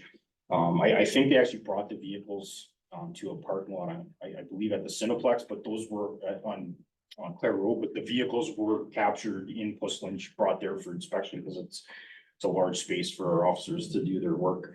We do have two officers currently that are commercial motor vehicle inspectors. So we continue to do those activities, and we continue that around the county. You'll see like significant, it's one of those positive negatives, right? Like we're doing great work identifying, getting these vehicles off the road, but it's a negative in the sense that these vehicles are out on the roadways, right? So we will keep up with our commercial motor vehicle program. Our Marine Patrol, again, and I don't want to jinx anything, in 2023, we did not have any Marine fatalities, so that's awesome. Our boat has already been out this year, and we'll continue to do our Marine program. You should see our boat on one of the lakes in the county most weekends throughout the summer. So we do try to put a priority on getting the vessel out on the waterways. So we do the 4 lakes. We have Puslinch, Conestoga, Guelph Lake, and Bellwood. So, our marine officers, sometimes they do a couple in one day, or they'll be moving around the 4 lakes, but you should see our boat somewhere each weekend over the summertime. At the bottom of page 8, you'll see our festive ride, and yes, a lot of attention gets put on ride programs during the festive season. We are out there as a matter of fact, this morning driving down here, I heard officers, so I didn't catch the location, but they were somewhere in the county doing ride this morning. I actually stopped at a ride program and checked a few vehicles myself. It's nice for me to do a little bit of frontline policing once in a while yesterday afternoon. So we're out there doing rides somewhere most days of the week. There is a higher focus, of course, during the holiday season, but again, we're coming into the summer season, holidays, people traveling, all that stuff. I can't stress this enough. Please don't drink and drive or, impaired by drug. Don't do that either. And also when you're on your vessel, right? That's why our boat is out there and our folks are out there doing ride every day. So we'll keep that up. Our collision reporting centers, again, what this is new to a general duties detachment. The highway safety division and some municipal police services have had these for a while. It was fairly new to general duties detachment like ours. But it's been highly successful. So what, there's certain criteria, but what it allows is for the, minor collisions, they can, instead of a frontline officer attending I'll just use an example, car versus deer, okay? There's no one injured, it's very minor damage. Instead of an officer having to drive out to that location and, tie up their time there, the person involved in that type of collision can now attend one of our collision reporting centers, report that collision, get the occurrence number, and do whatever they need to do with their insurance. We've seen, you'll see there that of the eligible occurrences, 50% roughly have been using the collision reporting center. So that really is the success, and that really has allowed us to reinvest frontline officer time back to the front line. I'm happy to say that we have it operating in all 3 of our locations. When it first started it was late 2021, I believe. It was only in Fergus, because it was the center of the county, but we've since expanded that now to Tibbetale and Rockwood. And again, that's a service to our public, right? Gives them more options to go and report those collisions somewhere instead of perhaps safe in this area having to drive to Fergus. Now we have the option of going to Rockwood, which is a little bit closer. Okay, over to our community That's the response. question. Sorry. Do they have to physically go to report it, or is there an Yeah. online or phone option? They have to come. They have to They have to physically come, do it. yeah. So, usually our clerks will view the damage and they have to the person has to fill out a report. So at this point, yeah, they're attending, but again, like it's being well utilized, I would say. So, and that, again, that's freeing up some of the officers' time. So it's good. So over to our community response unit. So the community response unit, you'll see there, they did 300 hours, I wrote over my number, 300 hours of foot patrol, 50 hours bike, ATV, snow machine. They participate in ride, marine, they help the front line. But they also are at a lot of the community events. That unit's responsible for our operational planning for our larger events. And there's especially busy this time of year, like as we're preparing for, the river fests and the hillsides and those types of larger events that come to our community each year. That unit is engaged with the organizers to make sure that, they're prepared and we're prepared from a security standpoint to make sure those events are safe and enjoyable for everyone that participates in those events. So our community response unit this year have been also helping out with we were successful in obtaining offender management grant from the province. So that's allowed us to focus some resources on arrest warrants. So that unit has also been participating on executing warrants that are out there. And I don't have the exact number, but it's probably over 120 warrants executed since the start of this year. So again, significant direct link to community safety, right? So good stuff going on in the community response unit. Our youth resiliency officer, she has moved on to the Provincial Police Academy. We were sad to see her go, but when I put my organizational hat on, Constable Hickey is an asset to this organization, and working at our academy, she will be training the future police officers that will work in this county and around the province. So that does give me some solace that, although we've missed her locally, she provincially will still have an impact on the next generation of police officers. So the duties of our youth officer, our community safety officers have picked up that portfolio now moving forward. So we're monitoring to see how that works. But so far, we're doing well. We got some extra training for some officers and things like that. So we continue to have a great partnership with our school boards. Although we're not directly in the schools as we once were, we do still have a great relationship with the board. And as you see from all the examples in there, we're still doing that work. We still were able to do the bike rodeo. I think we had the bike rodeo in Lynch, not too long ago, right? 2 weeks With ago. our auxiliary unit. So again, like some of that work that traditionally our youth officer, Constable Hickey was doing, we've sort of have other folks doing that work, so it is still getting done. Down to our impact team. Our board, you've heard me speak of this, that I can't imagine policing without having this type of program. You'll see there, last year, we diverted 91.6% of the live calls from police from hospital, so. You know, if you look at it at a macro lens, not only are we saving time, well, first of all. The main goal of the impact program, we want to get the person the right assistance that they need when they're in crisis. That is the focus, right?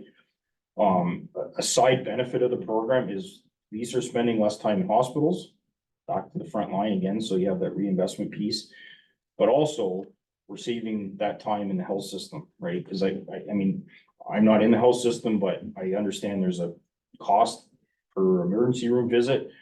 So every time we're able to, through our impact program, divert someone out of the emergency department, that's actually saving time in the on the healthcare side of things too. But again, the main focus is getting the person that's in crisis the right service at the right time and by the right people, right? So highly successful program, and again, a 91.6% diversion. We had 683 requests for their services last year. So again, like they're doing awesome work in our community to help folks that are in crisis like that. Our auxiliary unit, I can't say enough about the auxiliary unit. These are volunteers. You know, they volunteer their time to help us. So you'll see there last year, 40 different community events, 1,000 community hours at those various events. They did 800 hours of patrol with our frontline officers, 100 hours in marine patrols, and in total with some other bits, they did over 4,000 hours of volunteer time. So like that is amazing contribution. We're very fortunate to have such dedicated volunteers from this community volunteering their time back to the community. So you'll see a list of events they do. Again, I can't speak highly enough, and you'll see them if if you're at Remembrance Day parades or the Christmas parades or the summer, you'll see our auxiliaries around. They do the, stuff a cruiser type events, and you'll see them around the community. So awesome kudos to our volunteers that do that. Crime Stoppers, just very high level. They had an increase in tips, 39% to 658 last year. They assisted in investigations where personal property and cash were recovered, drugs were seized. So that was an increase for them. I always like to mention Crime Stoppers. It sometimes gets forgotten, but most of you probably heard me talk. We actually encourage people to call the police. We need to know where traffic complaints are, or suspicious people, or property damage, those types of things. But sometimes people aren't comfortable calling the police. They don't want to leave their name or their address or whatever. What have you. Crime Stoppers is that other option where you remain anonymous. So if you don't feel comfortable calling us directly, please call Crime Stoppers. That is a way that information does get to us, of course, with no identifiers, but it gives us information to possibly follow up on. So I would encourage anyone, please call the police if you need to, but if you feel like you want to use Crime Stoppers, please avail yourselves of that service. We have a great program in this area. Safe Communities, Wellington County. Again, you'll see the events. They're doing a lot of injury prevention. It's directly related to the community safety and well-being plan. Christine and her volunteers do all that great work. You'll see there.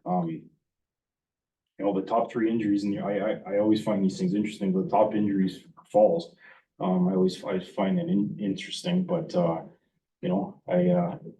slipped on some ice too recently, so I can see how people might end up needing some help there. But again, in all seriousness, Safe Communities does great work out in our communities, trying to promote community safety and well-being. So you'll see they're right up there.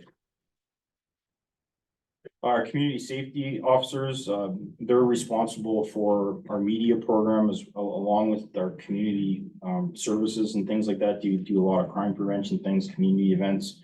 You'll see from last year, the photo from the hockey game. I'm happy to say this year we had another one and the OPP came out on top this year. We're Center Wellington Fire, but again, they raised money, for the food bank and Crime Stoppers, I believe it was. So my wife and my son came with me to watch it. It was packed, like the rink was packed and it was a great event. So that was this picture you'll see there was the first one, and we just had the second one a little while ago. Smile cookies, I mean, we're doing all those, like, officers love doing that stuff. It really gives us an opportunity to interact. It's just like the coffee with a cop, where you interact with the public, because most people that are interacting, it's either, you've called us for help or we maybe have you on the side of the road. So not always a positive thing, but these types of community events is an opportunity for us to have those positive interactions with the community. We absolutely love them. I love doing that stuff. And again, like we try to encourage all of our officers to do a little bit of that all the time, so. Our court unit, so again, like technology, it's tough to keep up with sometimes, but there's a lot of, since the COVID pandemic, there was a lot of technology introduced into our court operations.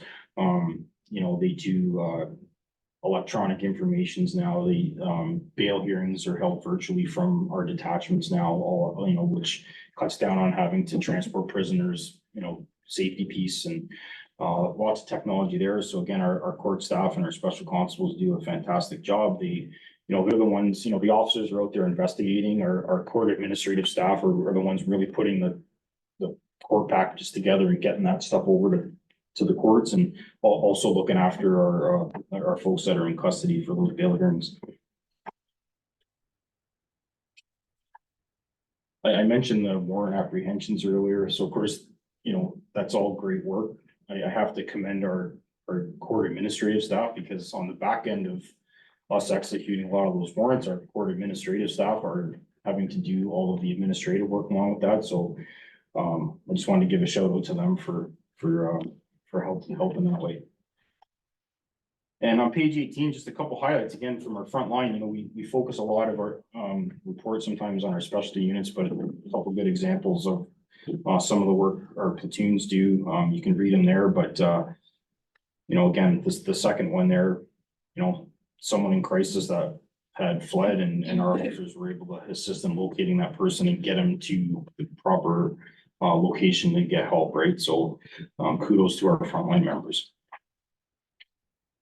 So the statistics summary, you'll see all of the information there, but we did see an increase in our calls for service year over year. Last year, of course, from the chart there, you see that in 2020, when the pandemic hit, our calls went down, but we've gradually gone up since then, year over year.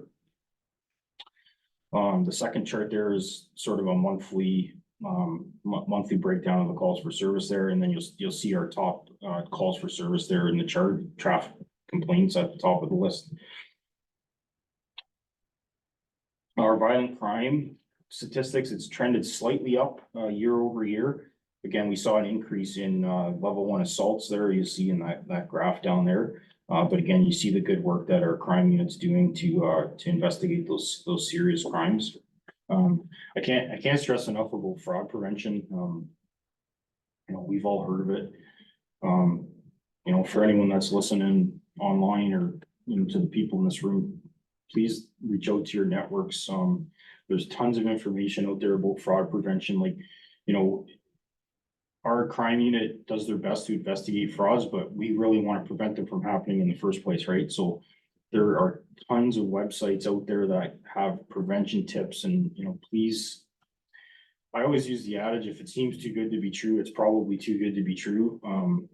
So if you're not sure of a text message or an email or a phone call that you may get, please take a few minutes to listen or read what's in front of you, and ask some questions, and maybe verify the information before you're willing to, send your personal information or your banking information. I can't stress that enough. We hear those awful stories about people being defrauded out of, tens of thousands of dollars sometimes, and even more in some cases, and it's an awful thing. And we do our best to investigate that, but we really like to prevent them from happening. So, and again, I'm offering, we do fraud presentations. You know, we're happy to do those around the community, just again, to get that message out to as far a reach as we possibly can. I think one of the county newsletters either did or it's coming up, to house, it will have some fraud information in there, so lots of information out there, so I just want to leave the crime statistics with that message. Property crime, you know, you'll see there, it's trending a little bit lower year over year right now, which is great. Again, you know, our community street crime unit, they, aside from drugs, they also do, serious property crime investigations. You'll see our top calls for service, and, you know, I didn't even look at this page yet, but fraud was at the top of the list, right? So again, prevention, if we can at all help it. Drug crimes, you'll see that steep decline, year over year. That's, due to the legalization of cannabis in 2018. So our focus now is on, more serious drugs and or, the illegal trafficking, right? So there is still the illegal trafficking of cannabis. So our street crime unit's focusing more on the, you know, the distribution, the trafficking of, and you saw earlier from the section on the street crime, how much work they're doing getting those substances out of our communities. Traffic, we've talked quite a bit about traffic, already. I think we're running a successful traffic program overall. You'll see some of the numbers there. Again, like traffic's always sort of a good news, bad news thing, right? You know, when there's lots of charges, that means there's lots of violators. When the charges go down, you know, hopefully that means our traffic program is successful, which is the way I like to look at it. I can tell you our traffic unit members are, you know, like I said, I heard them on the radio this morning already coming down here. They're out there in the communities, doing their thing.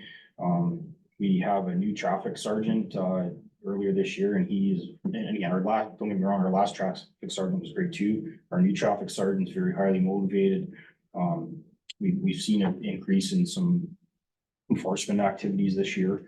And we'll keep that up again. We always want to, you know, decrease collisions, especially the fatal motor vehicle collisions. And, you know, we paired by drug and paired by alcohol ride programs. I believe we're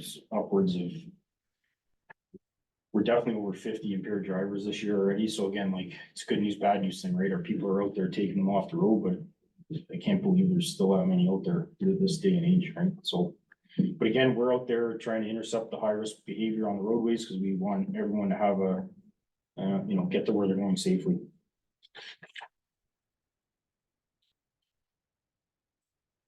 Okay, so that is about it for now, if bearing any questions.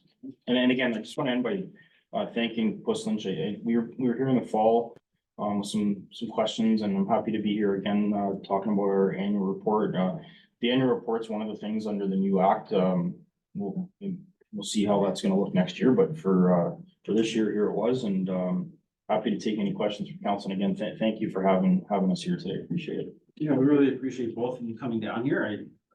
I believe it brings value, and you know, the report was great. So yeah, thanks again for taking that time. Councilor Goyette?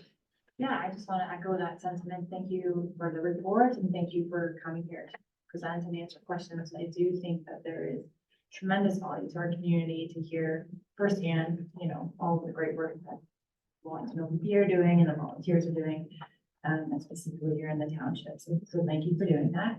I do have just a couple questions, and probably not surprising to you, they all relate to traffic.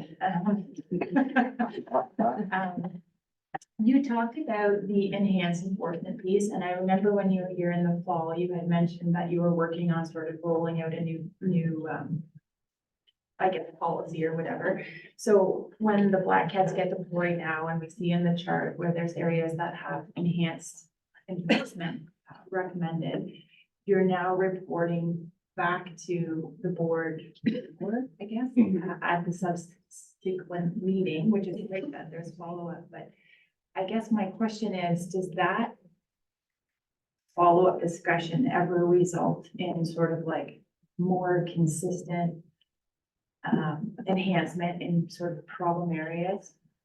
I guess what I'm saying is based on that enhanced enforcement, do you then do the black cat again, sort of at the end? And see like, did your efforts work? And is this something we need to continue to do every so often, or sort of what happens after it gets?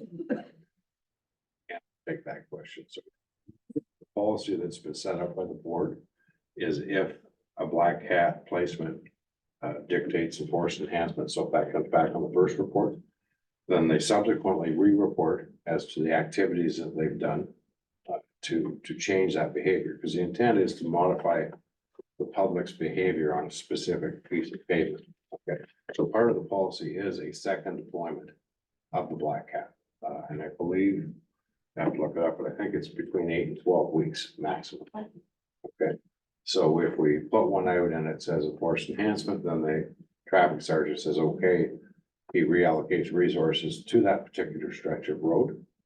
Once that's been completed, then there's a second placement of the black hat. Okay. Theoretically, we could be putting one there about every 8 weeks, 14 weeks. So I mean, if we're not being effective, it will perpetuate itself. Okay. So if we can pick on Lake Road, because I know that's one of your favorite ones down here. If it shows up that it requires enhancement, we could be there 3 or 4 times with a black hat until we see a modified behavior.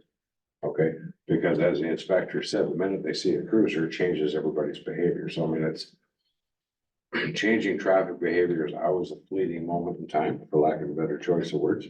But the protocol is set up that if there is required enhancement, it is redone automatically as part of the new program. Okay, that's good, that's great to hear, that there's that continuous enforcement. My second question, I think you kind of touched on this actually, but it's regarding that one of those last charts, that plots out sort of a big board traffic offensive. And it does show that year over year, there's been a steady decline in those offenses for the speeding, the speed belt and things like that. So that, when you look at the chart, it looks like it's a positive thing. But then on the other hand, you have calls for complaints for traffic related things on the increase. So can we draw any conclusions from that declining graph to say driving behavior is improving and we don't have as much of a problem with those big 4, or is it just that maybe resources are being allocated in more areas of the traffic? I think it's a holistic thing, right?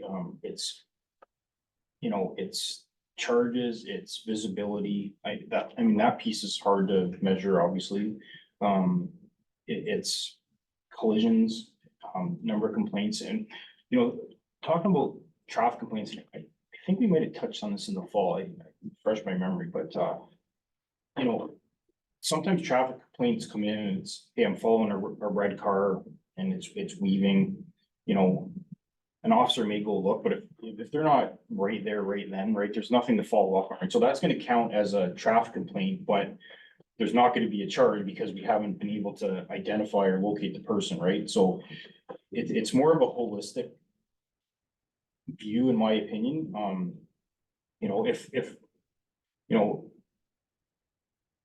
Like I said, if the big 4 are going down, to me, that is a positive. We're out there having an effect. Again, there's always notwithstandings, right?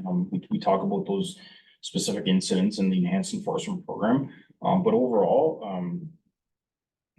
I think that's a sign that our traffic program is working. And again, we're fortunate to have our traffic management unit. All of our frontline officers are expected to do some proactive work, in between their calls for service, right? So it's not just the traffic, all of our officers do traffic enforcement when they're able to. I just wanted to ask this question. I'm sure I think I already know the answer, but when you were here in the fall, we had a bit of a discussion about if we ever wanted to increase the number of traffic enhancement in the township, is there a sort of a mechanism to do that? And at the time, you had mentioned that there's a correct moratorium on uniformed officers. Is that still in place, or has there been any changes? So again, I want to make sure we're clear. We are always hiring. always hiring. The OPP is always hiring, so there's not a moratorium on hiring new officers.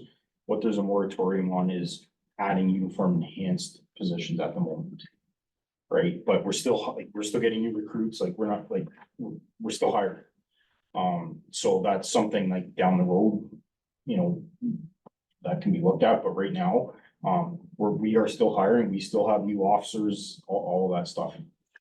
Just capped at how many personnel you can have. It's not even that, it's the contract enhancements right now, like we have what we have right now, that's what we're gonna have right now. Right, we're not able to add to that at the moment, but again, like, we're getting new officers, we have new recruits, like, it's not that the OPP is not hiring police officers, that is not the message. It's just our enhanced positions, right?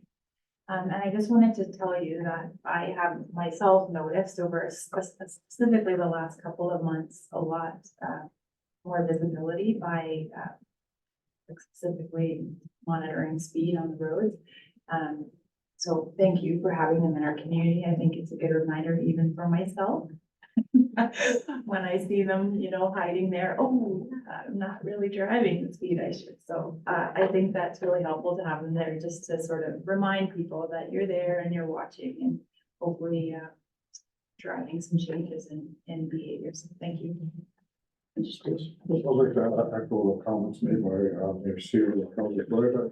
Having you here is really eye-opening for our residents to see that work is actually being done, rather than always complaining what's happening. There's concrete proof it's done. You've picked up some roads in Puslinch and you are monitoring them, and I think it's very beneficial to our community to have you come here.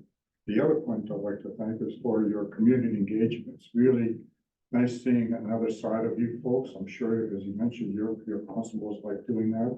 And also, I think it makes the community more amenable towards you, type of thing. You see it, then they know that that's a real person behind the radar gun. I'd like to follow up on two things. First thing is Brock Road. You mentioned that the target area was north of 34. The area I would be more concerned about is the 50K through Agrifoil. Is that on the radar screen, so to speak, to monitor? Again, like, I have to look back in our files, like, I maybe not last year, but I'm sure at some point we've had a black cat in the 50 zone. I'll have to look back into our records, but again, if there's, further concerns or traffic complaints, like, please let me know or let us know. And, maybe we need a new deployment. I don't know. But again, like, that's why we actually encourage, we want to hear the traffic complaints, right? And again, I can't stress this enough. Sometimes people, they think they're bothering us by, you're not bothering us. We want people to call the police. We want people to tell us about traffic complaints, right? And if they're consistently in one location over another, then again, like, that's gonna tell me that, okay, we're having a number of complaints or collisions or whatever that is in a specific location. We wanna know about that stuff, right? And if we need to, if it's been some time since we've had a black cat deployment in the 50 zone, like, maybe we need to revisit that. But again, like, I encourage, please let me know where your areas of concerns are. I mean, it may not always result in, enhanced enforcement, but we still need to know, right? Because we track all that stuff. Okay, next question is related to the collision centers. I guess the best way for somebody to find out about the location is to phone your general number. Great question. So if you're on the side of the road and call, if you're in OPP jurisdiction, if you call our communication center, they're gonna give you that information right then. They're gonna tell you, and I believe even they'll text it to you if you request it, and they'll tell you where it is and what to do, that type of thing, right? Because I mean, if it's, if it's 2 o'clock in the morning, they're not there, right? So basically, we rely on our communication center. They will, if it's an eligible collision, they'll provide the driver right then that information right over the phone or via text message and say, hey, yeah, you're closest to the Rockwood Collision Reporting Center, for example. Here's the location. And that's how they do that. Last time I got, is, enhanced enforcement, I'm glad for the clarification you gave Councilor Gluda. It's really, eases my mind considerably, but it's like ongoing process until you see the change in, driving habits. Great, thank you very much. Thank you, sir. Just to touch briefly on the second last point from Councilor Sepoulis, personal experience, my wife was at the doctor's office, got backed into, now that's Hamilton Police Services. When she got home, she called the report and they said, well, yeah, maybe she went to the Guelph Reporting Center. Like, no, you have to go back to the center, the Hamilton. So what what I heard from you is that if they call on the side of the road, they're going to direct them to the closest OPP center, which is better. So if they even went home, would that still apply? Would they say, okay, well, I know the accident happened at the 401 and somewhere, I didn't want to pull over there, I drove home, I hit a deer. They still send them the closest one? So great point. So we will take any collision that happens in OPP jurisdiction. That's good to know. So to your point, yes, stopping on the side of the 401 can be a little bit dicey. So if you're on the 401 in near Chatham, for example, and hit a deer, minor damage, your car is drivable, we will take that report. As long as it's in Rockwood, or like if you live in Rockwood, as long as the collision occurred in OPP jurisdiction, if it happened in the city of Hamilton, that's a different story, but anywhere in OPP jurisdiction across the province, we will take the collision reporting information. Councilor Beal? Here, I have other questions about that, but we'll leave that for another day. I'm gonna ask a few questions not about traffic. You mentioned about the impact team. Can you just clarify who the partners are on the ground with the officers? Like, is it just for mental health? Calls, or who are the partners? So we have 4 clinicians that are embedded with us that are supplied by CMHA Waterloo Wellington. That's who they work for. So it's CMHA. Yeah. So it would be a call, someone's in distress. They don't actually need to go to the hospital. They might need to go to Homewood or something, like go to somewhere else where they can get. So it's a great question. So our impact team is for people that have called the police or someone's called the police. Here 24/7, also by CMHA, that's if someone out there like that, anybody can use that number at any time, right? Mhm. So our impact team, because they're embedded with us, they are activated police calls for service. So if the police receive like a call about someone in crisis, we can have our impact team attend. If it's not, if someone's not calling the police for assistance or whatever, someone can call here 24/7, same type of service, not the same workers, but that doesn't have the police as the in-between in those cases, right? So, Right. So both avenues would get the service Right. that they need. Right. Yeah. Okay, great. I don't think you mentioned it verbally, but I saw in the report something about car seat clinics that are happening. How do we get that going? Do you need a partnered group to help host that? usually, or- yeah. Okay. So, I think you may have been dealing with Constable Draves. He's our auxiliary liaison officer. Okay, yeah, He would be a Yeah. great person to okay. pose that question to. Yeah. I believe one of our auxiliaries was helping, I believe the Rockland Fire Hall had something a few weekends ago, perhaps. That's what I read. So, yeah, like, Kyle, is our auxiliary liaison officer. He's a constable, but he looks after our auxiliary unit, so he's kind of the gateway to, get our auxiliaries involved in these types of things, so. That's Kyle Draves? Yeah. Yeah, okay. I just think that's something we have not had here, like, that I can remember, and I thought it might be a neat partnership with the local preschool or the Safe Communities Group. We could maybe try to host something like that. And then a question about media. So when I try to find Wellington OPP, is it part of Wellington Waterloo OPP West or something? Do you happen to know what? So the- that's a great question. So how it works is, okay, so we have social media channels, but it's OPP West. Each detachment doesn't have their own, so on like, again, I apologize because I'm not a big social media user myself. But for like X and Instagram and Facebook, and I think they use YouTube, it's like OPP West.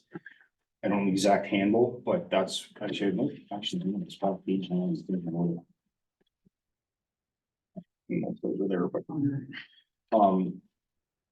it's OPP West, and then you can do like hashtag Wellington OPP, and that should filter the Wellington things.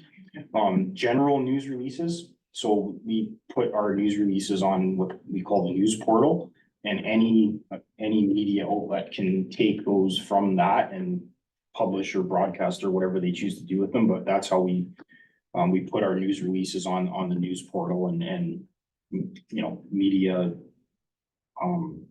companies, I guess if you call it, they can go into that portal and grab it, Yeah. or municipalities. or, I don't, that's a good question. I don't know. Now, I know,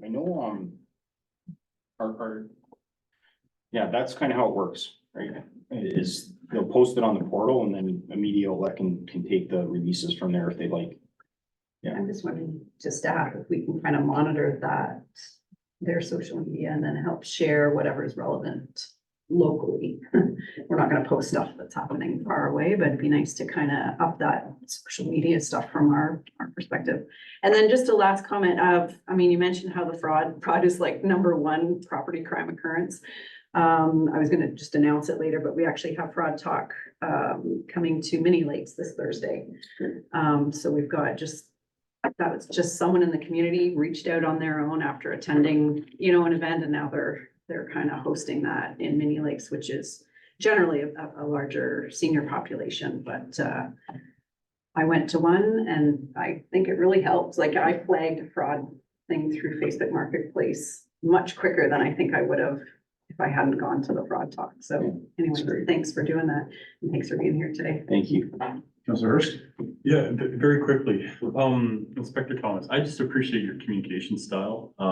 I think the second time you've been here, you're very transparent. You walk through really good reports, and I think it's just personally, I like hearing all this information, because I think, you know, and just the general population aren't fully aware of all the good work that's being done. And I think I suspect sitting here writing, you know, 18-page reports isn't like real high on your list of priorities, but it's really important because this information gets disseminated. So I wanted to call that out. Can you note the date on the Coffee with the Cop in Article again? I missed that one, and I thought that's a good opportunity for the township social media channels to push that out, because it is local. And we will be doing a media release as well. It's June 13th. Excuse me if I just check my calendar here. Yeah, June 13th. I just want to make sure to give you the right information. Or it'll be a surprise.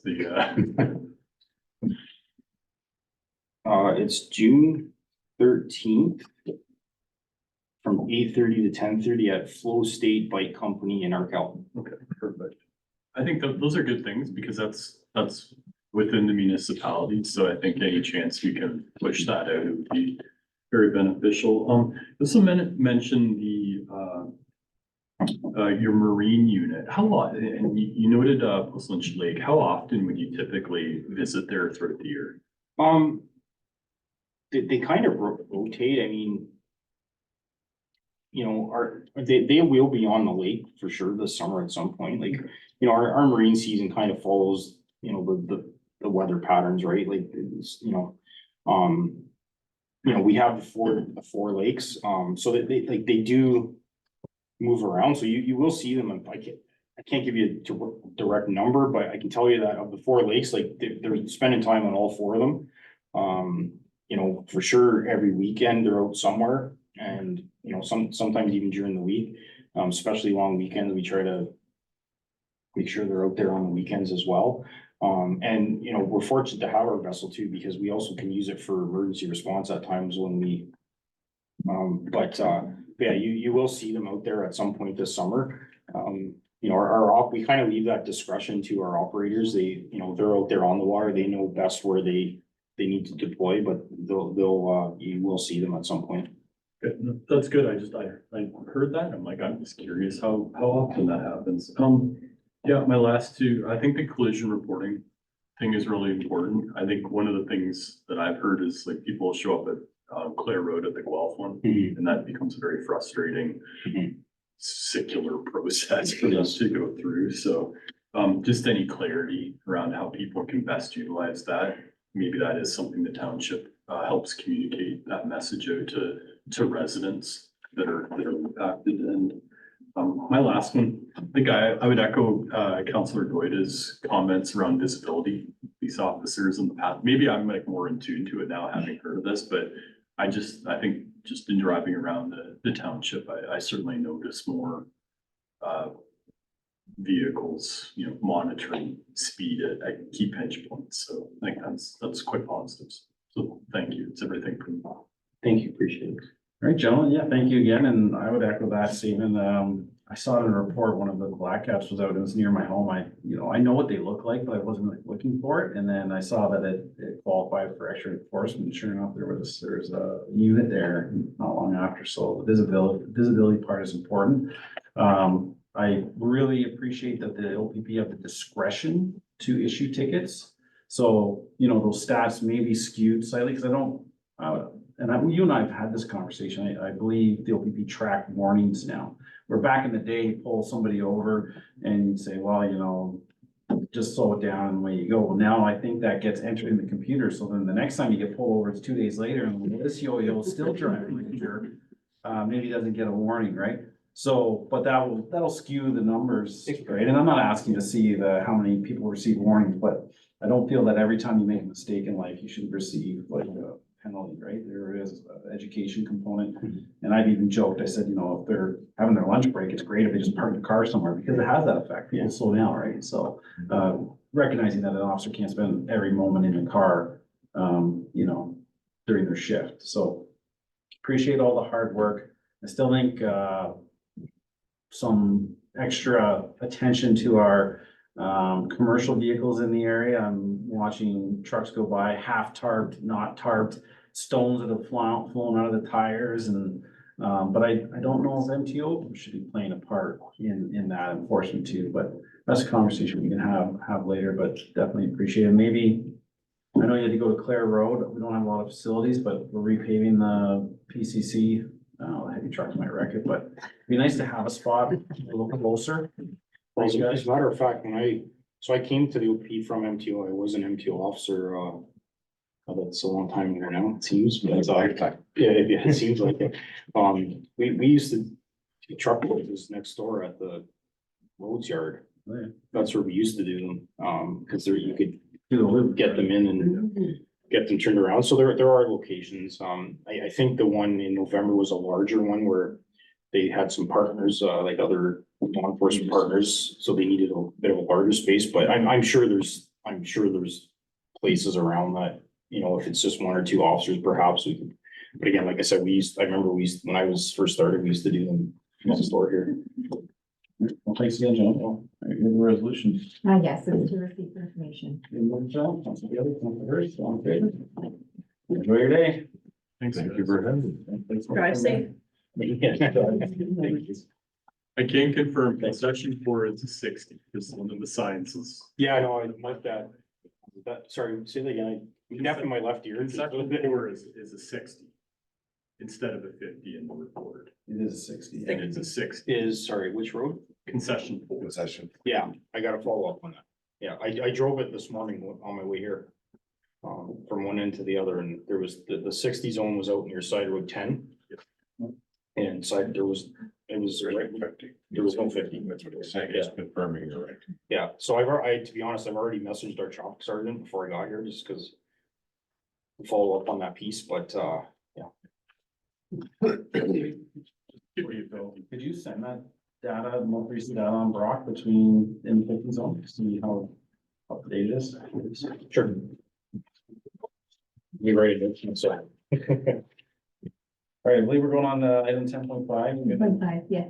You, Mr. Chair, we do have, our consultant who prepared the scope of work, in the gallery. His name is Jeff Kernan. I'll just move him over now.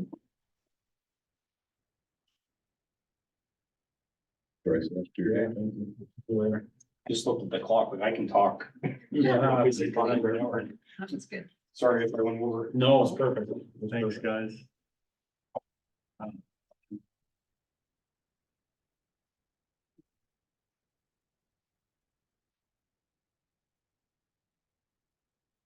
Welcome. Sorry that we're running late today.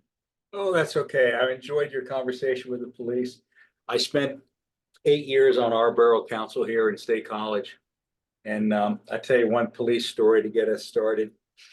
I was speeding, as many of us do occasionally, and a young police officer pulled me over and he came to the door to write me up, and he saw that I was on borough council and he said, "Oh, I'm so sorry. I'm so sorry. I'm not going to give you a ticket. No, no, no, no, no." And I said, no, it's the opposite. You need to give me the ticket. Very important that you do your job. I'm on the council. You need to do your job. But he handed me the ticket and he said, "I won't show up at the hearing. Contested, I won't show up at the hearing." I said, "No, I'm guilty. I was doing 10 miles over the speed limit in a school zone. You are correct. I will pay my fine." Yeah. Yeah, all right, so Mr. Kern's gonna. Yes, so through Mr. Chair, this item relates to the council's corporate work plan. There was a corporate work plan item around a gravel extraction study. So the township reached out to the County of Wellington, who was working on their own initiatives related to aggregate, and recommended Mr. Jeff Kern to the township. And so I've had some correspondence with Mr. Kern, and he's prepared just a brief scope of work for us, and he's here today to sort of give us that overview and also be available for questions, comments, or if the scope of work is to be revised in any way. Great. Go ahead, Mr. Kern.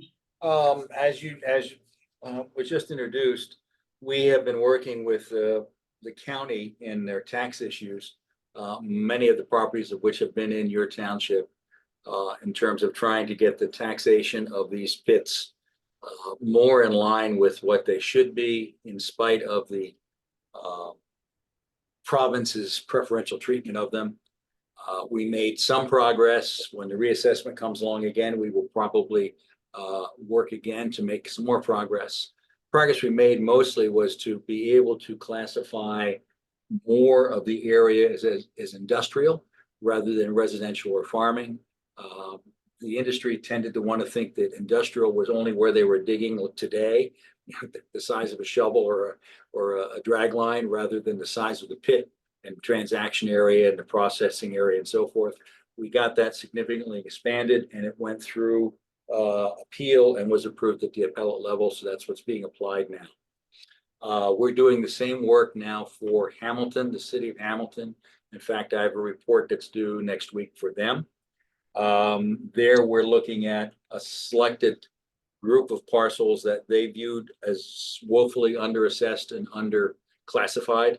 We're doing the reclassification work and the reassessment work based on the hearing and the court case that resulted in Wellington.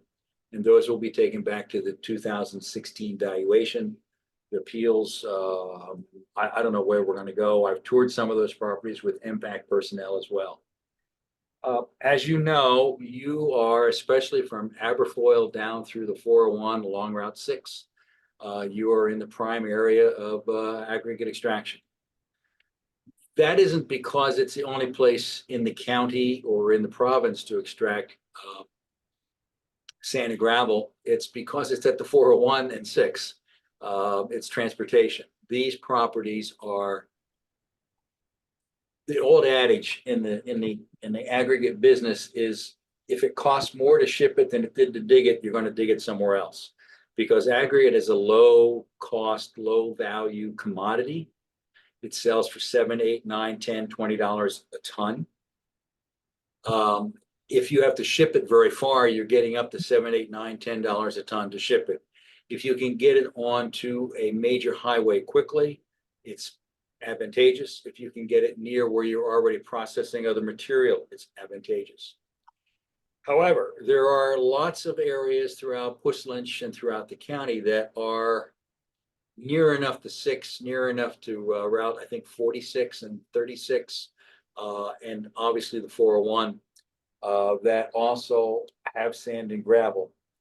As you may know, the province put together a number of years ago a map of primary, tertiary, and secondary potential gravel areas, sand and gravel areas, and Puss Lynch is full of them. There are polygons on a map.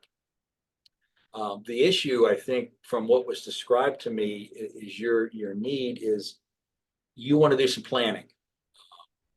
Where these pits might occur in the future, how you can use your zoning to control, regulate, make it more compatible with future land uses, future plans and adjacent land uses. How many of them are likely to be reclaimed as shallow areas which could be reformed or redeveloped?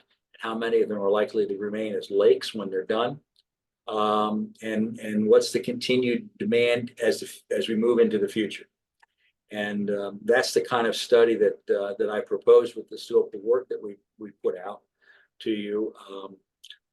And conversely, what is the impact of your regulations, your zoning regulations on the utility of these properties? And ultimately, perhaps, and I'm looking at the next reassessment, what is the probability of your zoning having an impact on the reassessment of some of these properties? And I'll give you an example. Above 401 on your way to Aberfoyle, the properties are zoned in what you have described as in a development district, as a PU6 or PU7 district, which means you're expecting it to become more and more industrial. The valuation on those properties right now are based on really one not particularly confirmable sale, not good sale of a property in a rural area of Wellington, because it was the only one that the county, that the appeal board would willing to hang its hat on. And that puts it at about $12,000 an acre plus the cost of getting a license. At the same time, land in that area is selling for $130,000, $170,000 an acre, $80,000 an acre, $90,000 an acre. And if it's put back into not a lake, but put back into other uses, that's what it would eventually sell for. So the question arises in your zoning and in your potential land use and in your potential valuation. Is that being captured appropriately, or could it be captured appropriately through the next reassessment? It's done for now, but could that have an impact on your next reassessment? So I see two things going on in this process. One, where is it likely that people would want to put pits in? How deep are those pits likely to be?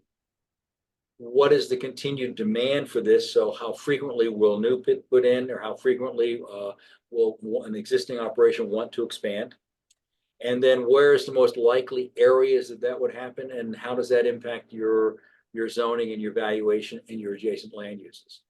And that's the study that we're proposing to do based on what I perceived as your needs as they were described to me.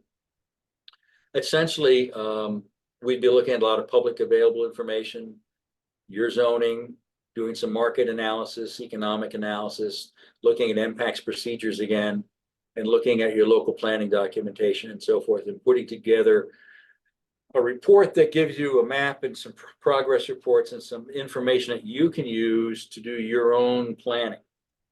What I want to emphasize is that we would not be in any way an advocate for where we're going, but we're presenting you the facts and our opinion of the direction and the processes in the future, but not in an avocational term. If you wanted to try to stop zone or stop mining and so forth, we couldn't do that. We'd be purely independent provider of information that you would use to do your own advocacy. That's a quick summary of our proposal. Do you have a resolution? We'll just move to secondary and discuss it. And so to receive the information, and then also that council endorse the scope of work and direct staff to proceed with the study as outlined. Gonna move for that, please. Councilor Hurst, Councilor Goida, thank you. Councilor Goida, go ahead. Yeah, thanks for being here. I just had a couple of questions. I think you addressed one of the questions I had was, how deep does the gravel go, and do all licenses need to go below the water table, or is there opportunity for usable land masses after extraction? So it sounds like that is part of what you will be looking at. Is that Yes. right? Correct. Okay. This is likely out of the scope, but I'm gonna ask it anyway. Something that comes up often in discussions and that nobody can really seem to answer for us is how much gravel is already available. Not just in Puss Lynch, but sort of in whatever market, close to market area is considered. And that could be through existing licenses or dormant licenses, and how much is expected to be required. That's sort of the whole supply and demand thing. And it sounds like this is very scoped just to Puss Lynch, but I just wanted to ask the question anyway. Well, you're right, and actually you're wrong. When we do a market analysis, we're gonna look at where the gravel goes and who it competes with. Okay, so some of the sand and gravel that's mined in Puss Lynch is going all the way to Toronto. Some of it isn't. It depends on. I use McDonald's as an example. We do a study that's called a Baranoy study. And a Baranoy study is where you put on a GIS the location of all the active pits, potential pits, and where they are. We know what the general market needs are in terms of dollars per person, tons of sand and gravel per person. We also know where building is occurring. Okay, so in summary, a wealthy area with a lot of building requires a lot of sand and gravel because there's a lot of streets, sidewalks, foundations, pads, and so forth that are being built. A poor area with low population obviously requires less. Basic sand and gravel operators don't always want to pass their competitor, because that's the point, remember I mentioned in the beginning, that when it costs more to deliver than it does to mine, one can't deliver it anymore. So we look at where the competitors are and we place them around the population centers, and we do, I'll call it a heat map on a GIS. We do a map of where the demand is and where the supply is. And when they cross each other, that's where the competition occurs. So a shortened version of that is we do look at the entire market. We look at the extent that your sand and gravel can travel before it travels beyond where it's competitive. And we look at where other suppliers are selling into that market. The diagram that's produced called a Baranoy diagram, and the reason I mentioned McDonald's is that's how they place all their sites along highways. They look for competitors and they go, oh, if we're within 35 miles of another fast food place, forget it, because customers will go there first. So we do that kind of a diagram when we do that study. So in answer to your question, we do that, not completely. I can't tell you exactly how many tons are going to come from where, but we do know from their permits how many tons they're allowed to mine. And unfortunately, because the province keeps it a secret, we don't know how many tons they are mining. That becomes a secret. In many states in the United States, that's not a secret. It's published every year. But in the province has made much of what goes on in the sand and gravel industry opaque at best, hidden usually, opaque at best, and there's very little that's transparent when it comes to that industry. So I don't know if I answered your question or just complicated it more. Yeah, a little of both, but thank you. Okay. Councilor Spools? Yes, thank you for taking on this task. I have some questions. I was wondering if we can get the scope slightly expanded. First of all, you mentioned you'd be looking at rezoning in terms of the taxation benefits we can receive if it's properly assessed, the areas assessed. My concern is providing something for the province to say, look, you've allowed a gravel pit here. The land that's it's going to be sitting there with a lake on it in perpetuity. We're not going to get any benefits for it. We're going to be losing, say, the agricultural value of the land or even the industrial value of the land in perpetuity. So will your analysis look at that? Because that would be one argument we can tell a province, look, you know, we're not being held whole here. We're losing quite a bit of money in the long term. Great, we get the revenue from the gravel pit operators using our roads and all that sort of thing, and the tonnage they produce, but we're not getting the benefit of the land in the longer term. Yeah, that'll fall out from the what we expect to produce for you. You'll see that as an output. The other, thrust, is that we want to come up with a method, approach to problems to say, look, let's treat Portland fairly compared to the other municipalities. First of all, is there a real need in the province for all the gravel? We're a net producer of gravel in the sense that we produce more gravel that is locally needed, and everything else goes to, as you mentioned, Toronto and everywhere else. So the question is, will your information that you're gathering provide an analysis saying this is what the provincial need is? There's this much amount of gravel in a province, and Portland is disproportionately supplying excess gravel that other municipalities should be picking up. It's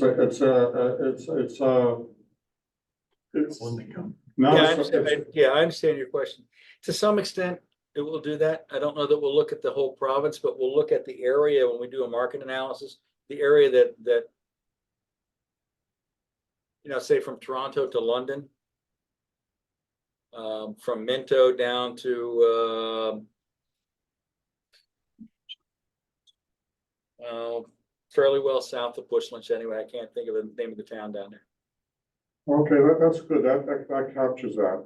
So what the end goal is, what we want to do, I know it's not part of your scope, is we want to go to the province and say, look, treat us fairly compared to the other municipalities in the area. We're producing a lot more than we should be. We're tying up a lot of our road system for these gravel pits. How about spreading the usage equally among the other municipalities? Or at least finding a way to compensate you for that loss. Yes and no. Money talks a certain amount, but certainly our residents are not happy with Right, I agree. continued gravel operations in perpetuity. You have gravel pits that ceased operation, you have the license being held, there's nothing that can be done about those gravel pits. It's a loss. You have made a significant point there. They cease operation, but they don't give up the license because it keeps them from having to pay taxes. Exactly. And it's something that we can't use. Right. So it's in perpetuity you can't use, and it's not generating tax value either. Exactly. So I was wondering if that's gonna be all covered off in your scope, I'll be happy.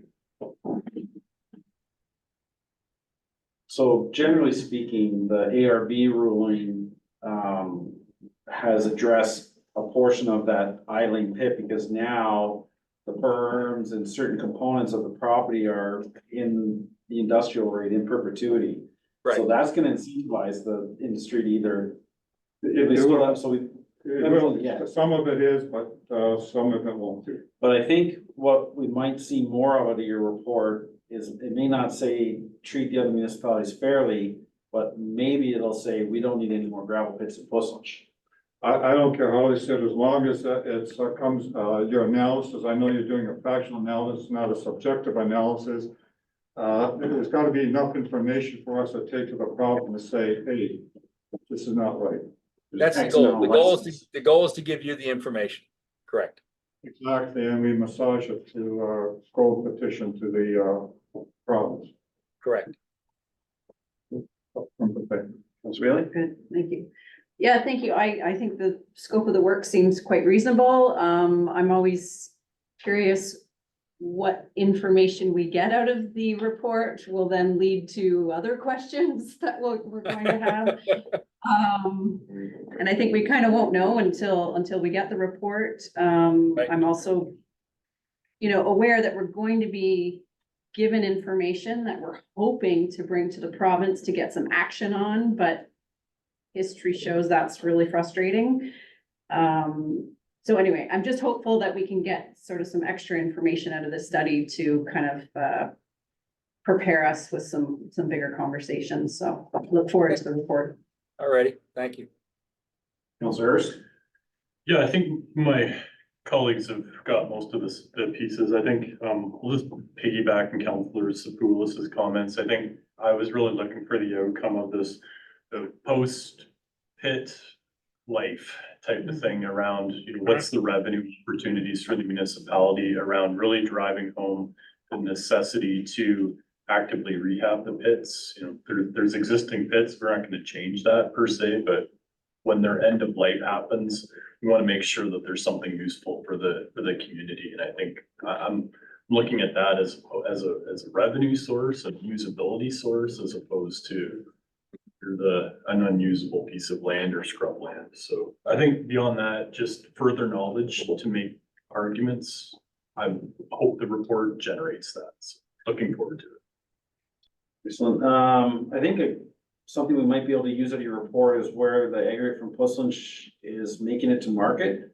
Because then it'll give us an opportunity to engage those municipalities that are benefiting, because we are a net producer of aggregate. They're getting assessment, they're getting this, they're getting that. And at a bare minimum, they should be at least contributing to TAPMO as a membership to help us manage this industry.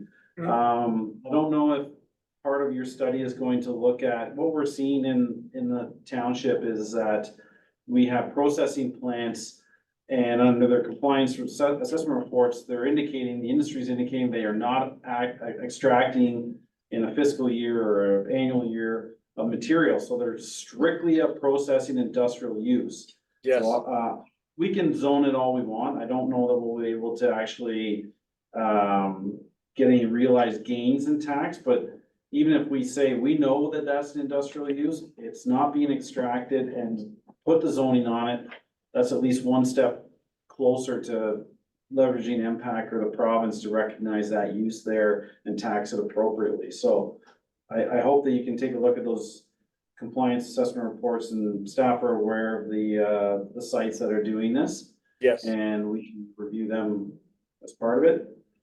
And the number one site doing it right now is Dufferin. Well, there's three of them. I'm trying not to say names, I'm trying to stay out of court. But, yeah, I mean, there are sites there that haven't mined, don't intend to mine.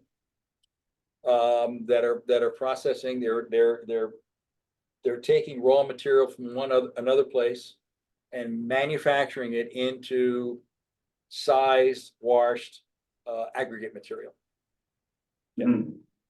Okay, so I'm comfortable, we're all good? You wanna read the resolution? You're gonna move to a second. Or- We do, and nothing has changed through Mr. Chair. It sounds like, council's comments are within sort of the scope of work, and, so the resolution is, as read before. All right, all in favor? Gary, thank you. Sorry for making you wait. Yep, thank you. Have a good day. Sorry a lot. Thank you. All right, we're gonna take a break. We need to be back at 1:30. Just for all of the attendees and staff on the call, we are aiming to return back at 1:30. All right, welcome back. I believe we are going to go into close. Ms. Whitebush, you have a resolution, please? That council shall go into closed session under section 239 of the Municipal Act for the purpose of a confidential report regarding advice that is subject to solicitor-client privilege, including communications necessary for that purpose, and that relates to a human resource matter. And the confidential minutes from a previous closed meeting, and that's May 1st, 2024 closed meeting. Please move that, please. Councilor Harris, Councilor Goyna, Sure. all in favor? Great.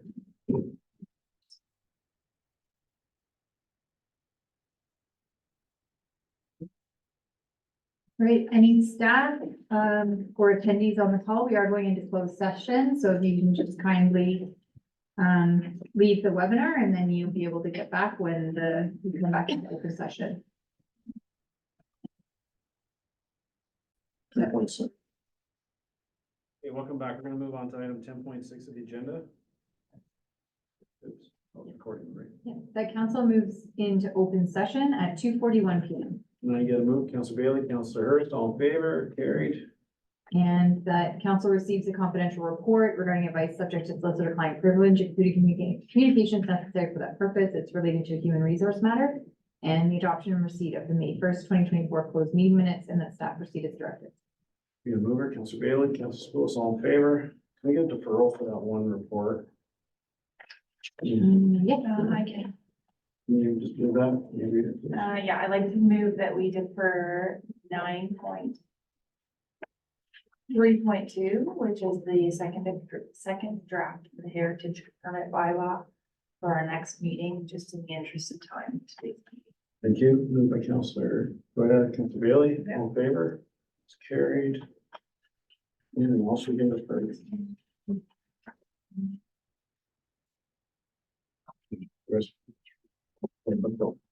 Okay, so through Mr. Chair, we have our planning consultant on the line here, and he prepared correspondence item 10.6 and is going to present and answer any questions, council.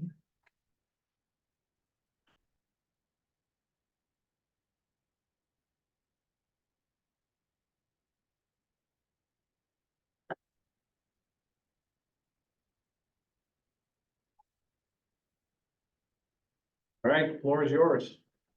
Good afternoon. My name is Jesse Auspitz. I'm a planner with NPG Planning Solutions.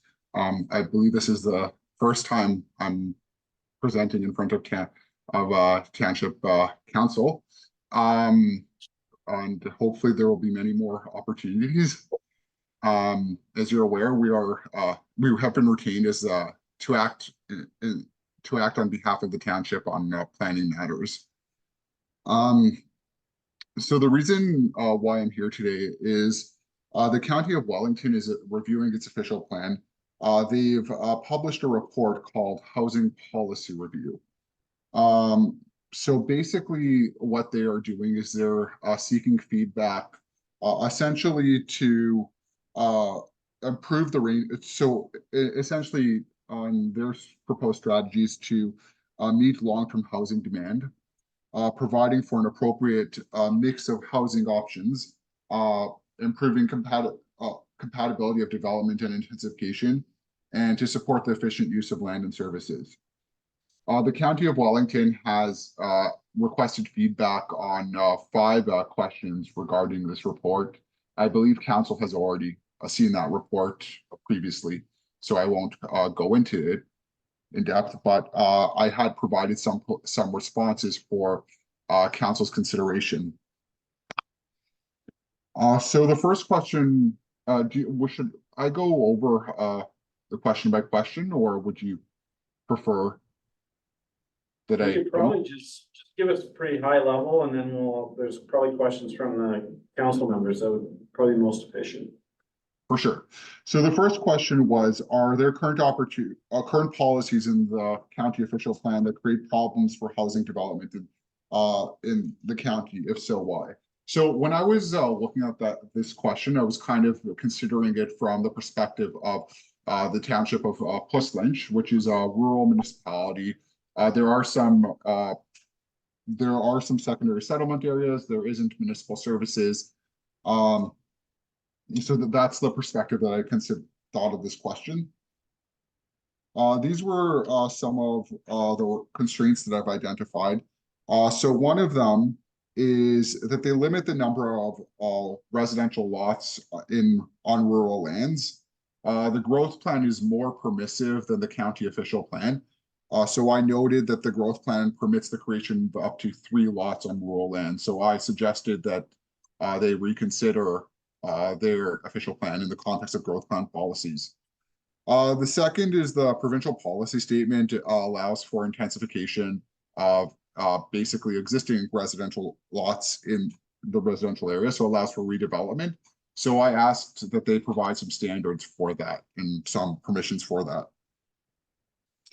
I also suggested that they monitor the ongoing review of the PPS, because I know that it's been a little bit of there's a lot that's been happening. And the last is, I know Puss Lynch is exclusively on individual services.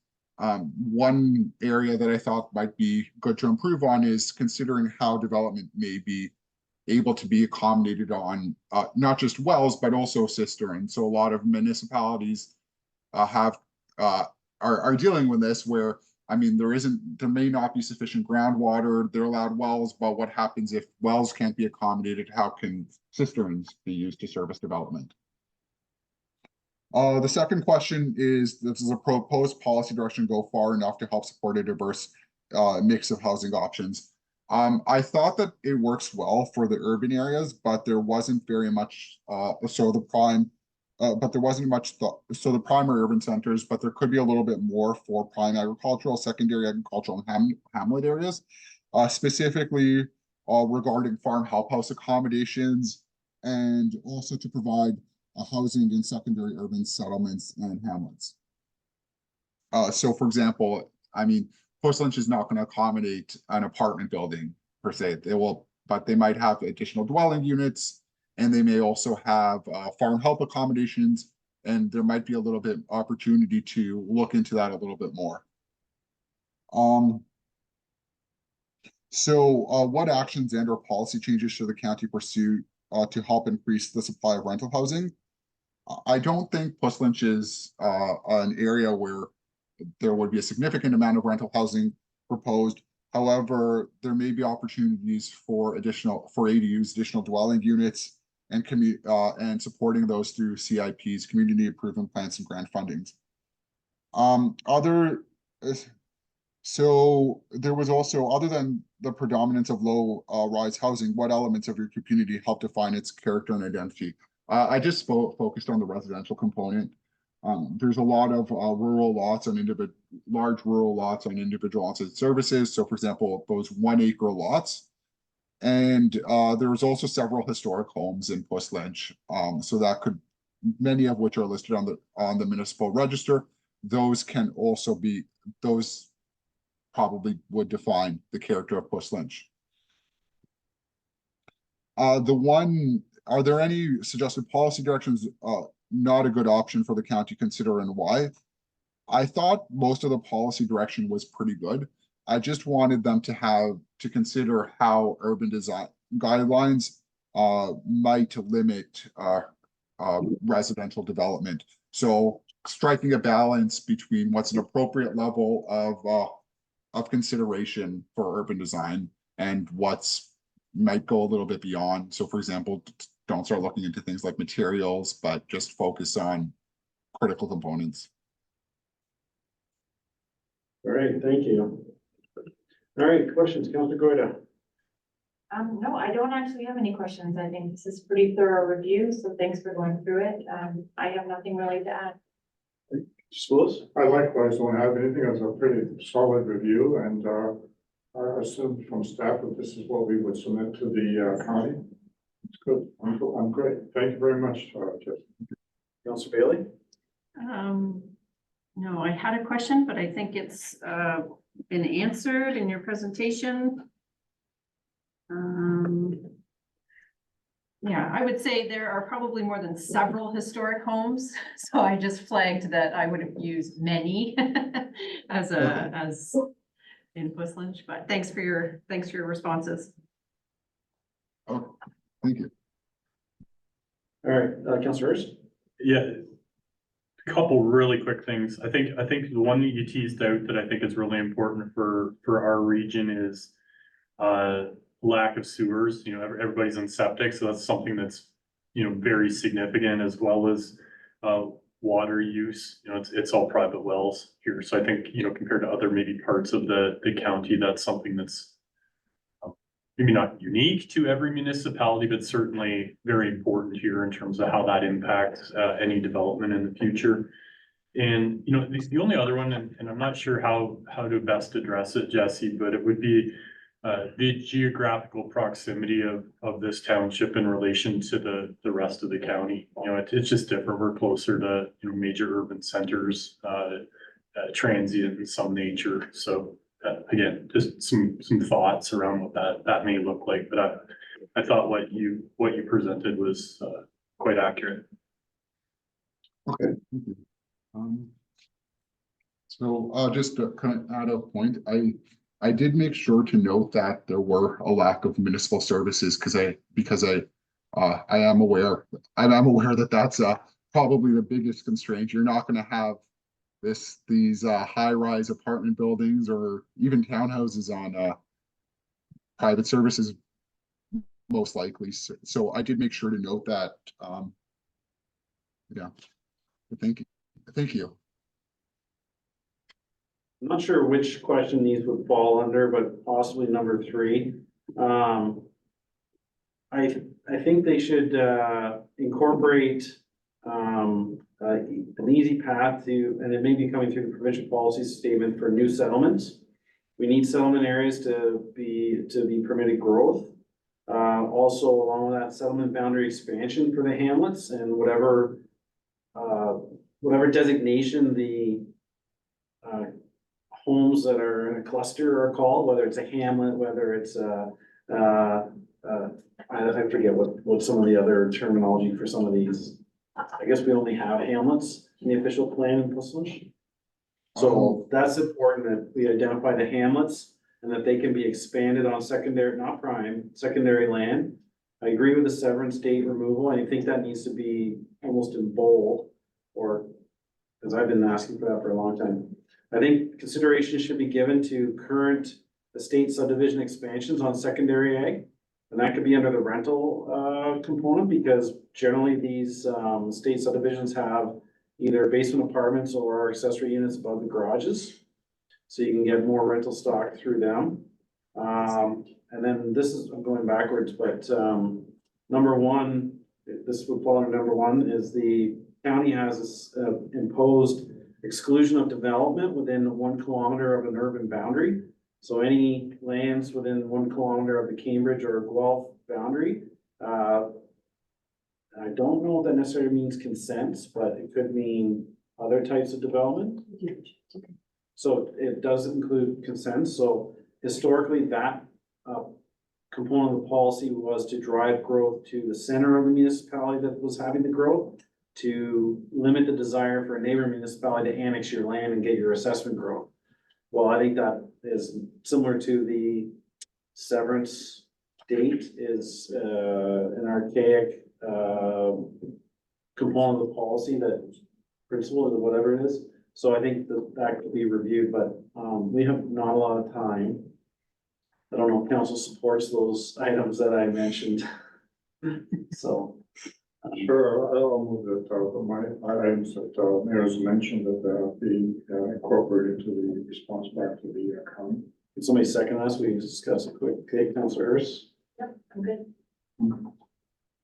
Yeah, I'm a little concerned with the, 1 kilometer, 3 kilometers from. 1 kilometer from urban boundary is what it is. I still don't know the implications of changing that, but anyway, we can add it in and. So right now it just prohibits it growth in that area. Yeah. So it almost saves it as a blank slate for expansion of. Or it leaves it as a buffer That's that what I might took be it. necessary. Well, say we have a severance application on Mulvey Road, Mhm. the city of Guelph always objects to it. But county approves it. It's gone to the OB in the past, and we won it in the past as well. So So it's already included in the county well, policy, basically. it's not good policy per se. I think it's touch and go. We want to say expand the subdivision, on Victoria Road type of thing. That's within 1 kilometer. I know that. That's why I'm bringing it up. So. So through Mr. Chair as well, just to add, our CETA study that we're undertaking has lands that are within that fringe policy, so we are looking at that as part of this policy, as part of this study regardless. So it might not be a fit for every scenario, but it's definitely a concern, but I think we have 4 that. We are- can add, yeah, Yep. that's fine. Okay. You can work with.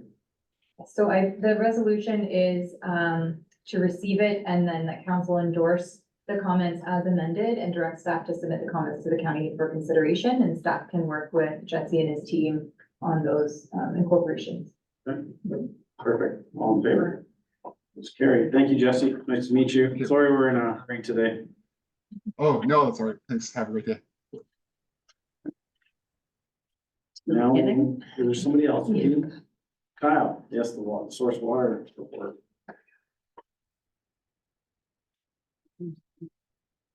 2 o'clock.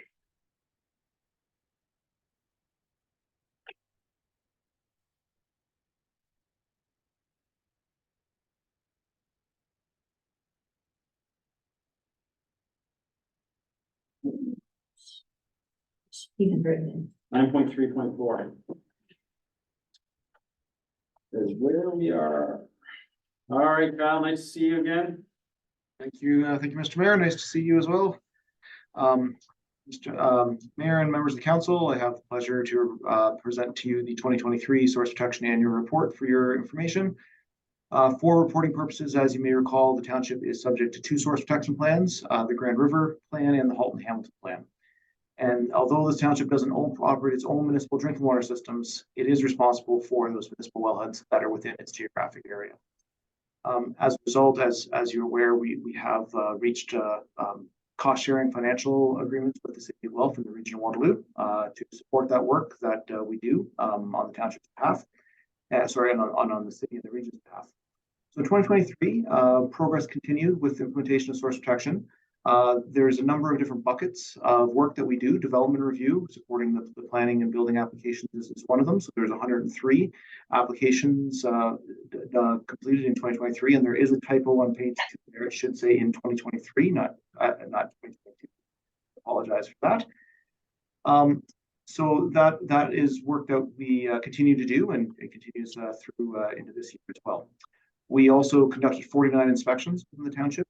These are predominantly for threat verifications. Quite a few of them were around agricultural activities or winter maintenance activities. And these are related to the establishment of risk management plans, which we're in negotiations with a number of landowners on, and will continue over the next few years.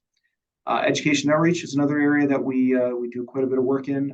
Happy to say we had 40 events last year countywide, including coming to the Aberfoyle Fall Fair, including the Waterloo Wellington Children's Groundwater Festival. And a plug for Waterloo Children's Groundwater Festival. It is starting next week. The VIP day is on June 5th, and we can certainly circulate that invite around again if any members of council wish to see it. It's at Martin Park this year, just north of the township in the county again. There continues to be work in 23 and in 24 on a number of amendments. We are at an amendment cycle with the Grand River Source Protection Plan. So that work started in 2023 and we'll continue through 24. This is a comprehensive review of all of the policies, and there will be updates that will come to council for their consideration at some point, either later in 24 and in 25. And tied to that, of course, is the water quantity work that continues ongoing with the province, the Conservation Authority, and the City of Guelph and the Region of Waterloo in regards to the water quantity wellhead protection area for the City of Guelph. And lastly, septic inspections are required to be completed every 5 years within certain vulnerable areas within the township. There's 58 properties that are on this once every 5 year cycle.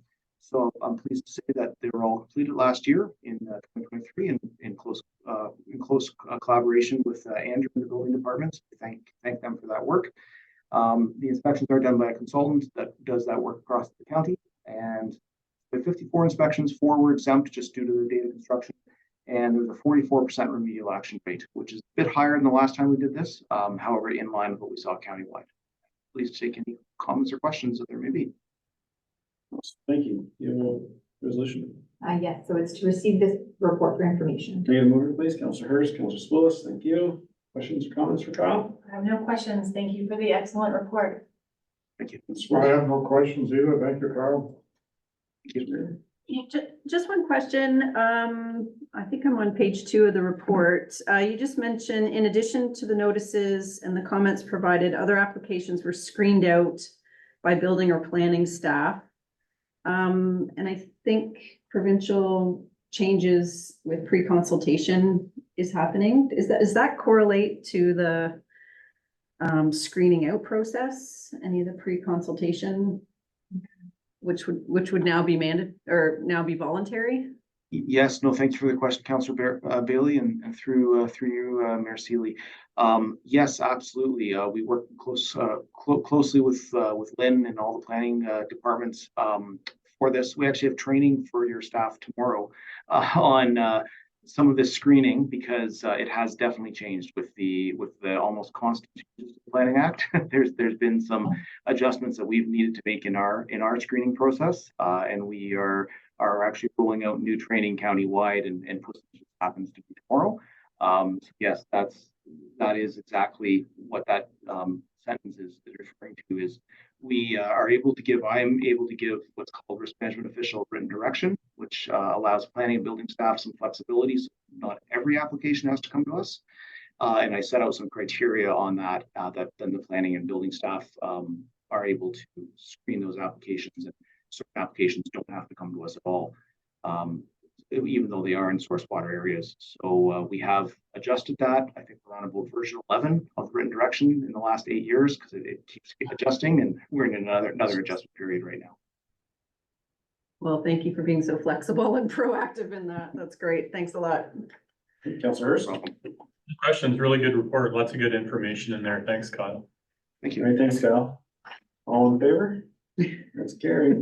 Enjoy your day. Thank you very much. Good day. Now on to consents. Can you read the resolution, please? That the consent agenda items listed for the May 22nd, 2024 council meeting be received for information. Okay, the mover, please. Councilor Hurst, Councilor Goida. Any items to be removed on that one? There's 1.1, council minutes. Okay. Anything else? Okay, we're gonna receive the remainder. All in favor? It's carried. All right, Councilor Spo, 6.1.1. Yes, so this relates to different Mill Creek report. It's sort of tangential. What happened a week or so ago, one of the residents called me expressing a lot of trucks moving from Highway 401 fully loaded into the Mill Creek pit, and then going empty from the Mill Creek pit out to 401.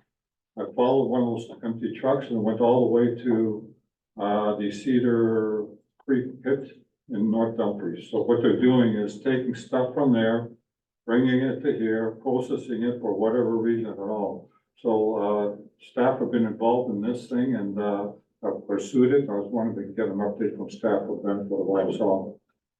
Certainly, thank you, Mr. Chair. So we reached out to our contact at the MNRF, our local contact, just describing the situation. And then specifically highlighting our concern with operators perhaps taking a liberal interpretation of their license permissions to import gravel for the purpose of blending, whereby they're in reality processing. I think that creates a potential risk for the township with a lot of the pits that we have, given that they do have blending permissions. It could open the door for these pits to be operating in perpetuity as a processing plant. And so I think that's very different from the intent in their license. And so we did seek clarification from the ministry. They are looking into it and intend to follow up. But I don't have an update on the response at this time. The other point is, we don't get any revenue from this. In other words, the North Dumfries gets the revenue. These guys bring it in here and they ship it out on the shipping out to do, but it's basically double handing of aggregate, and we're only getting half of it. I had a meeting with CDM yesterday morning, and this type of activity became part of the conversation. And in that meeting, they implied that, and I agree with your position, but they implied that the torque fees would be paid when it leaves leaves the processing plant. So I would suggest that we ask Torque to confirm when that fee is paid in that scenario first. And I think we should email or request Dufferin to confirm whether the activity is happening. And when they confirm, ask staff to reach out to the University of Guelph to request that they cease that activity. Certainly I can move that, so I'll move that. Second by Councilor Bailey. Any discussion on that? No. Yep, I'm good. Yeah, okay. Sorry, this doesn't fit into the study, the ground study at all. It doesn't, but at the same time, it could fit in because they should be finished. Yeah. They shouldn't be doing this. Well, it kind of fits in the gravel study because then it becomes a processing plant, which maybe should be zoned for industrial and paint, you know, it changes a lot of things, so. But we need some, again, waiting on clarification, so. All in favor? Thanks for bringing that up. That's carried. That was just the one item, right? All right, next we have a public meeting, June 12th, 2024, 7 p.m. Public information meeting held in person in council chambers, municipal office, 7404 Wellington Road 34. Reading really fast. and by electronic participation through Zoom regarding proposed zoning bylaw amendment D14 AZI 6707 Gore Road, Whistler. Or seeing everybody there, Is that the dog? the kennel one, yeah. All right, Mrs. Sand, 80, oh, I'm gonna ask council, what did you get a response from Mike? He is on the line as well. No, I didn't. So if we, I'm sorry. Mr. Fowler, Go ahead. can we defer the consideration for hard surfacing gravel roads until the June meeting? That is, if that's the wish of council, I have no concerns. Interest of time, can we defer that to June? Sure. Or at least just think about it, we'll keep trucking here, if one has to go, I think that's when we cut off, okay. If we defer it, can he go? If you watch it. Okay. All right, so, Mrs. Sand, I will be very quick.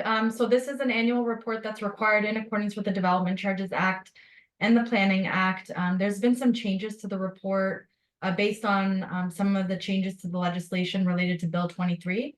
I can answer any of council's questions regarding the report. resolution, please. yes, that report FIN 2024-013 entitled 2023 Development Charges and Cash in lieu of Parkland be received for information. Okay, to move it, please, Councilor Hurst, Councilor Willis, any questions for Mrs. Sand? I just have one question. Shoot. Sorry, Mary, just a question. I think I'm just reading page 3. I've written in that concern that that only 6 single dwellings occurred. Versus 31 or 56 from previous years. Is there any explanation or does it correlate at all with an increase in like ARUs being built or anything else? So I think the CBO would be best to answer this question, and I don't believe he's on the call today, but the purpose of that analysis there was to indicate how many new single detached dwellings we had in 2023 where we were able to collect development charges. There were more in previous years, and I think that was the case in a lot of municipalities just with the COVID closures. So there has been a decrease. I wasn't as concerned because of the significant amount that we received from the 2 non-residential developments. But perhaps that could be a question that's asked in the future when the quarterly building permit reports are brought to council. Okay, good suggestion. Thanks. Thank you. Okay. Any further questions? Okay, all in favor? Carried. All right, Mrs. Sand, final tax levy report. And so this is another annual report that's required in accordance with the Municipal Act in order for the township to levy its final property taxes. Now that the township has all of the information from the county and the province. I'd be happy to answer any of council's questions.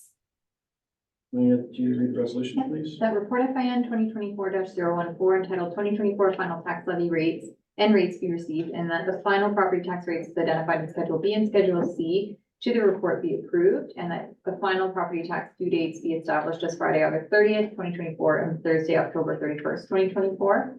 And that council give 3 readings to bylaw number 2024-040 being a bylaw for the levy and collection of property taxes to the 2024 taxation year. Okay, mover, Councilor Hurst, Councilor Willis, any questions? All in favor? That's carried. All right, 9.3.1. Let's see. Through you, Mr. Chair, this report is following up on previous council direction related to a proposed shooting range bylaw and the development process. Staff have prepared the report, which outlines the timeline associated with the development of this bylaw, as well as a survey questionnaire that has already been sent out to approximately 70 properties adjacent to our existing gun club. I'd be happy to answer any questions. Staff are just seeking endorsement from council just on the timelines and the next steps in the report. Can you read the resolution, please? That report ADM 2024-026 entitled Proposed Shooting Range Bylaw Development Process be received and that council endorse. The proposed timeline, scope of work, and costing for the project as outlined throughout the report. Are you the mover, please? Councilor Goyda, Councilor Willis? Okay, any questions or comments for the CAO? No. Oh, sorry, no. No, it's very good. jumping right on it, that's very good. Well, I'm sure the residents are pleased with the quick action you can take. That's good. Yeah, just a quick question, the decibel reader that's being proposed, can it be used for other uses, say in aggregate or testing bird scare noises or other things throughout the municipality, or is it just going to be for this one's purpose? Through Mr. Chair, we probably want to double check with, our consulting engineer on whether this can be a multi-purpose device. It was a fairly specific, device that was recommended to staff for reading gun firearm noise specifically.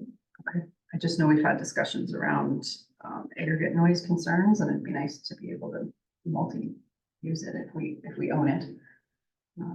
Just an observation. Yeah, just to piggyback on Councilor Bailey's question, I think one of my thoughts is just the noise meter. If there was an opportunity, I'm not sure if the County of Wellington has one that it could be shared or utilized upon request, or with say Center Wellington or elsewhere. Just a thought, and not wanting to get in the details here. I think the utilization of one is needed. I'm not questioning that. It's just how it is, the cost of doing it. Something to think about moving forward. I think that was it from my standpoint. Okay, all in favor? Carry. All right, next, we're gonna talk about the 933, the inherited designation bylaw. And with the presentation from the delegate, and they really want more time. In the interest of fairness, we had, I believe, one or two other properties that, 3 total. 3 total. Is there a way that we can defer the decision on all 3 of those and staff come back at a later date? And either we start the process over or some other options, just as the individual is pretty passionate.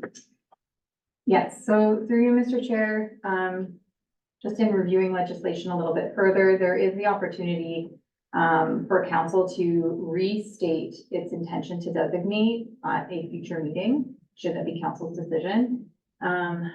It would provide the opportunity for further engagement with these 3 property owners. And we do anticipate that if we were to restate our intention, whether that be at our June meeting or our July meeting, it would still provide council the ability to designate prior to the January 1st deadline, as well as really demonstrate the municipality's willingness to work with the residents to make sure the process is fully understood, make sure that the attributes within their bylaws are understood, but it also provides us the opportunity to be that much further along with our permitting bylaw, with our incentive programs, and perhaps that would alleviate some of the concerns that these property owners have brought forward. And I was just asking to include the other 2. We did have at least one delegation. We did, and we received an email from one of them that didn't choose to delegate today, just sort of restating their objection as well. So I would feel awful if we just did the one today and we didn't include the other 2, because I think it's just better if we do the 3 that objected from the beginning and we'll just deal with them together and move forward. So what would be the recommendation, just to? If council chooses to do that, it would be to withdraw your intention to designate, and give direction to staff to bring back information at a future meeting regarding where we are at with our engagement with these property owners, as well as the option for council to restate its intention to designate. That work? Sure, I'll move that. Yes, seconder. Councilor Goyda, sorry. Okay, discussion, Councilor Goyda. I think, I'm definitely in favor of, preserving heritage and the charm in our community, but I think, I'm also not really an advocate of forcing these designations on property owners who don't fully understand. And I know that we've gone through some process to help them understand. But I don't feel that they're in immediate danger of being demolished. And I think they're asking for more time. I don't think that's unreasonable, especially considering We don't have our heritage permit bylaw in place yet. We don't have our grant funding in place yet. We haven't had an opportunity to work through any of the applications of other properties that have been designated yet. And I don't think it's unreasonable for these property owners to need more time. So I would be in support of allowing that time. I would support Councillor Gordon's take on the matter. With respect to the Watson Road Soil property, I did contact the owner and she did speak to me at length. And the only reason why she couldn't do today, they had a death in the family. It's not immediate family, it's a grandmother, and she, unfortunately was today. Otherwise, she would have been here making the same passion plea as the owner 32 Brock Road did. So I'm in favor of deferring this until we get further information out to these individuals and see if the information provided to them allays their concern. It's really.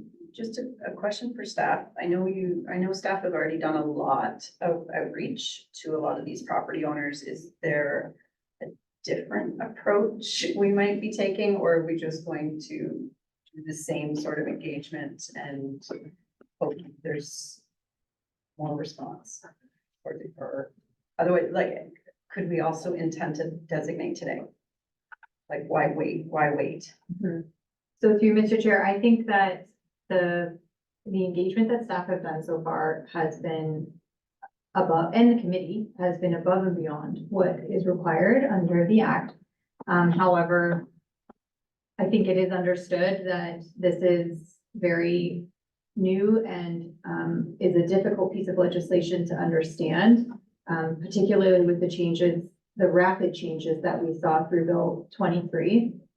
So I think we could do further educational engagement. We could also take some time to talk about what the new permitting process is going to be.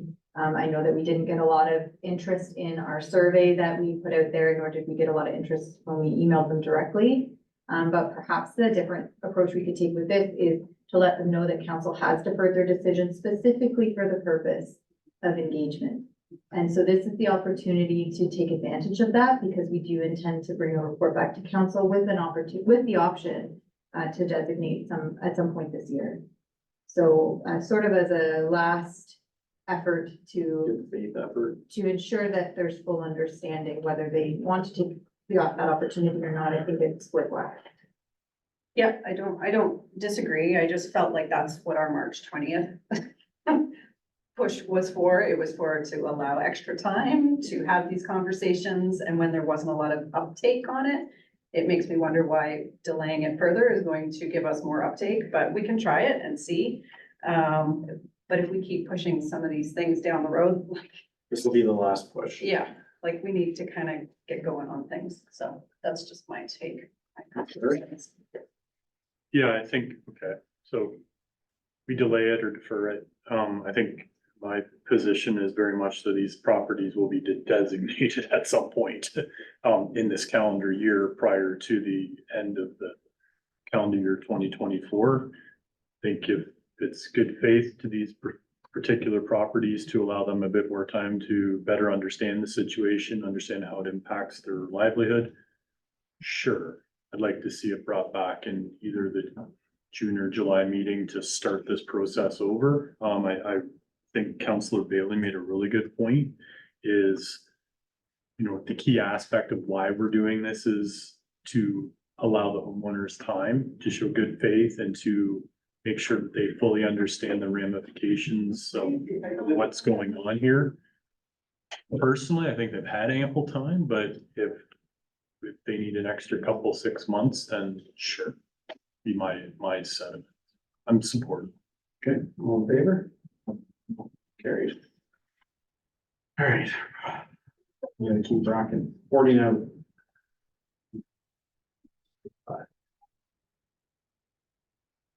Who is that? Two. We're putting out update. Okay, yes. So you, Mr. Chair, this is a report that council has seen before. It's with various reporting back updates from various council meetings.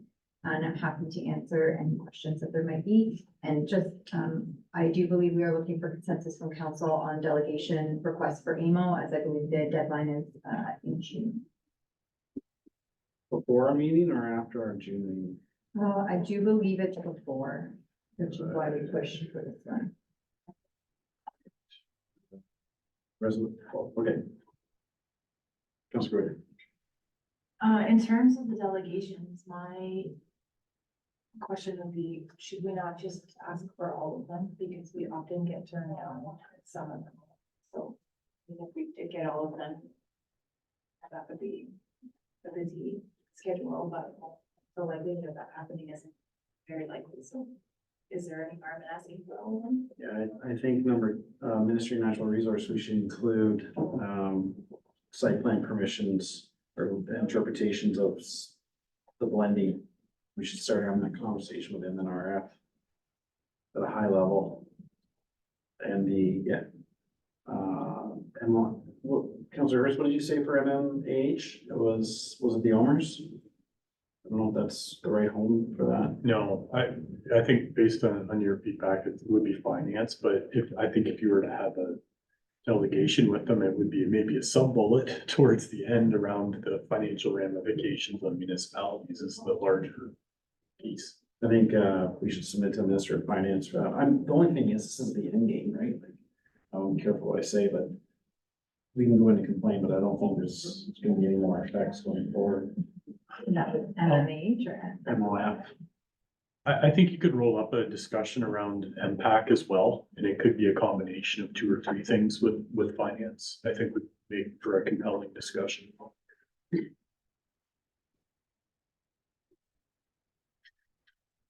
we want to do MECP with all our challenges with MECP? So through Mr. Chair, we do have well interference listed, just in general. And the liquid soil, while there was a decision, they could revisit that, and I think we want to make our position known.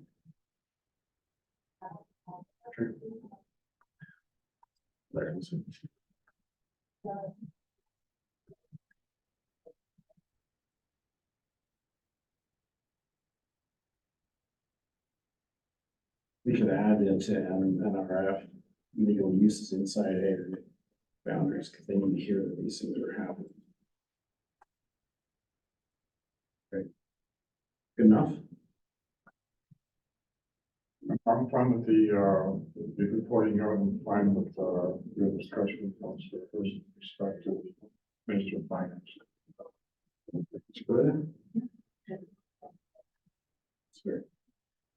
I hear I'm gonna have some help there this year, so that's why I'm a little more, yeah, so. Good, so, got a move seconder for that? No. Councilor Bailey and Councilor Goyda? Sure. Good. All in favor? That's carried. Note. We have 5 minutes and we have to go. So can we defer the hard surfacing and try to talk through the last few things? Can I get a mover for that? I'll move to the, hard surfacing be referred till the next meeting. Second by Councilor Goyda, all in favor?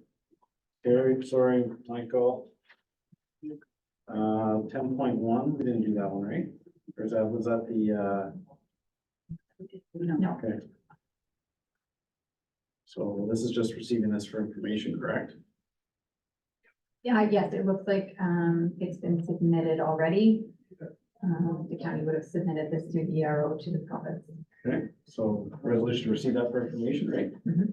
Mover, Councilor Hurst and Councilor Bailey, any questions or comments for that? Okay, all in favor? Just carried. County of Wellington's having the public open house. What's the date? It's not my. Just read that out. So the open house looks like it is May 23rd, 2024, and then they have a public meeting as well on June 13th, 2024. So the open house is online. Does it give a link? Plan well@wellington.ca or call 519-837-2600 extension 2300. And then the in-person is at the Administrative Center, 74 Willage Street, 12. Done? We just need to receive that for information, yeah. Councilor Spools, Councilor Goyda, all in favor? Carried. Oh, 10.7. How long is that gonna take? I think we have 10.4, so we received correspondence from Mr. Kanish regarding the Morriston bypass streetscape study, so through you, Mr. Chair, we did hear some information from him at a previous meeting. This was sort of a follow-up email, just restating his position. Staff advised that we put it on the council agenda for information. Okay, I'm over to receive that. Councilor Harris, Councilor Scholas, any questions or comments? No, all in favor? It's carried. Now, 10.7, right? Yes. I have a brief update. Sure. Give her. So through you, Mr. Chair, this is a letter that was mistakenly sent to the region of Waterloo and the city of Cambridge. It's related to the property 6678 Wellington Road 34 in Plislanch. It is an ECA application that's been submitted for a hydrovac soil facility at the site. And we have 6 weeks to provide our comments back to the province in relation to this application. So staff will be working to bring these comments back for council's consideration at the June 12th meeting. That will ensure that we meet the deadline and give council and the public an opportunity to review those comments. So resolution. It's to receive it for information and to direct staff to bring the comments back for June 12th. Okay, moved by Councilor Bailey, Councilor Hurst, all in favor, carried. No mayor's updates, no council member activities. Bylaws. Do you have one? I know you're bike rodeo. Right? I had other things. Did you? Yes, I have one that I would like to Shoot. share. Okay, so last week, I think it was last week, I attended the Wellington Wealth Drug Strategy. I guess we call it a forum, a presentation, a community conversation. And it was quite well done. It was kind of set up like AMO does with their bear pit. They had they had guest speakers come up and talk, but then the second session was they had a whole panel of people that work within the community. They had folks that have recovered from addictions speaking, and there was a whole bunch of questions and answers, and it was fantastic. It was really well done. There wasn't whoever our newspaper girl was, she'd actually written an article about it. And one of the things I said when I was speaking to her was, we don't hear anything about addictions or drug poisonings or anything happening in Plislanch. And I don't think that's a good thing. I think that's a bit of a red flag that the conversation is not happening. We know kids, I'm gonna say kids, but we know people are out rural properties. We know there are drugs in the community. And I think we need to kind of be bringing this conversation forward. One of the naloxone training, and that was the first time I had exposure to that. And again, there's more conversation around, do we need naloxone kits in the community? Who should be qualified to administer it? Where should the kits be? Should our youth committee know how to administer it? Does the first aid training that's happening include it? So anyway, I was just wondering if council would be supportive in inviting Jean Hawkins. She's the rep that sits on the State Communities Board from the Drug Strategy, have her come and do a presentation to council. She said she'd be happy to do it upon request. And so I guess I was looking to see if council would be open to having her come and do a little presentation and a follow-up on what her community forum kind of did. Sure. Yeah. So I don't mind reaching out or coordinating that with staff. Having her come at a future date. It's nothing pressing, but I think it would be good to get the conversation going. I was going to announce the Coffee with a Cop, but we found out that's happening June 13th at Flow State. Bike rodeo was a success. It was on the front page of the Wellington Advertiser, so that was pretty cool. Today we have members of the youth committee at Canada's Wonderland for a leadership conference. So we will find out how that's going. I think 4 or 5 of them went to represent, Plislanch today. So that's really cool. The fraud talk through Crime Stoppers is happening Thursday at Mini Lake, 6:30 p.m. And then there's also a Crime Stoppers 555 or the human trafficking happening May 30th at the PCC, and that's being put on by the Baha'i community. And the Fall Fair Board is putting on the chicken dinner, June 13th. Nice. All right, Done. thank you. Good. Bylaws.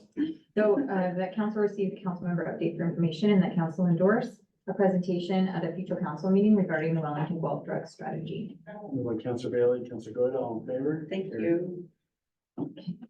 We have two sets of bylaws here. So the first is that the following bylaw be taken as read 3 times and finally passed in open council. Bylaw 2024-040 being a bylaw to provide for the levy and collection of property taxes for the 2024 taxation year. Okay, move it please. Councilor Hurst, Councilor Spillis, all in favor? It's carried. Second bylaw is being read for a 3rd reading and finally passed in open council, and that's a bylaw to authorize a franchise agreement between the corporation of the Township of Cliffland and Enbridge Gas Incorporated. Mover, Councilor Hurst, Councilor Bailey, all in favor? Carried. That's it for that. Business arising from the closed session, none. Notice of motion, none. New business, none. Inventory bylaw. All right, that the following bylaw be taken as read 3 times and finally passed in open council. It's bylaw 2024-041, being a bylaw to confirm the proceedings of council for the corporation of Township of Cliffland should this meeting held on the 22nd day of May 2024. Move it please. Councilor Hurst, Councilor Goyda, all in favor? And adjournment. Council hereby adjourns at 3:33 p.m. Councilor Bailey, Councilor Spillis, all in favor? Carried. Are you guys meeting in here? Well, no, we'll probably go to our office.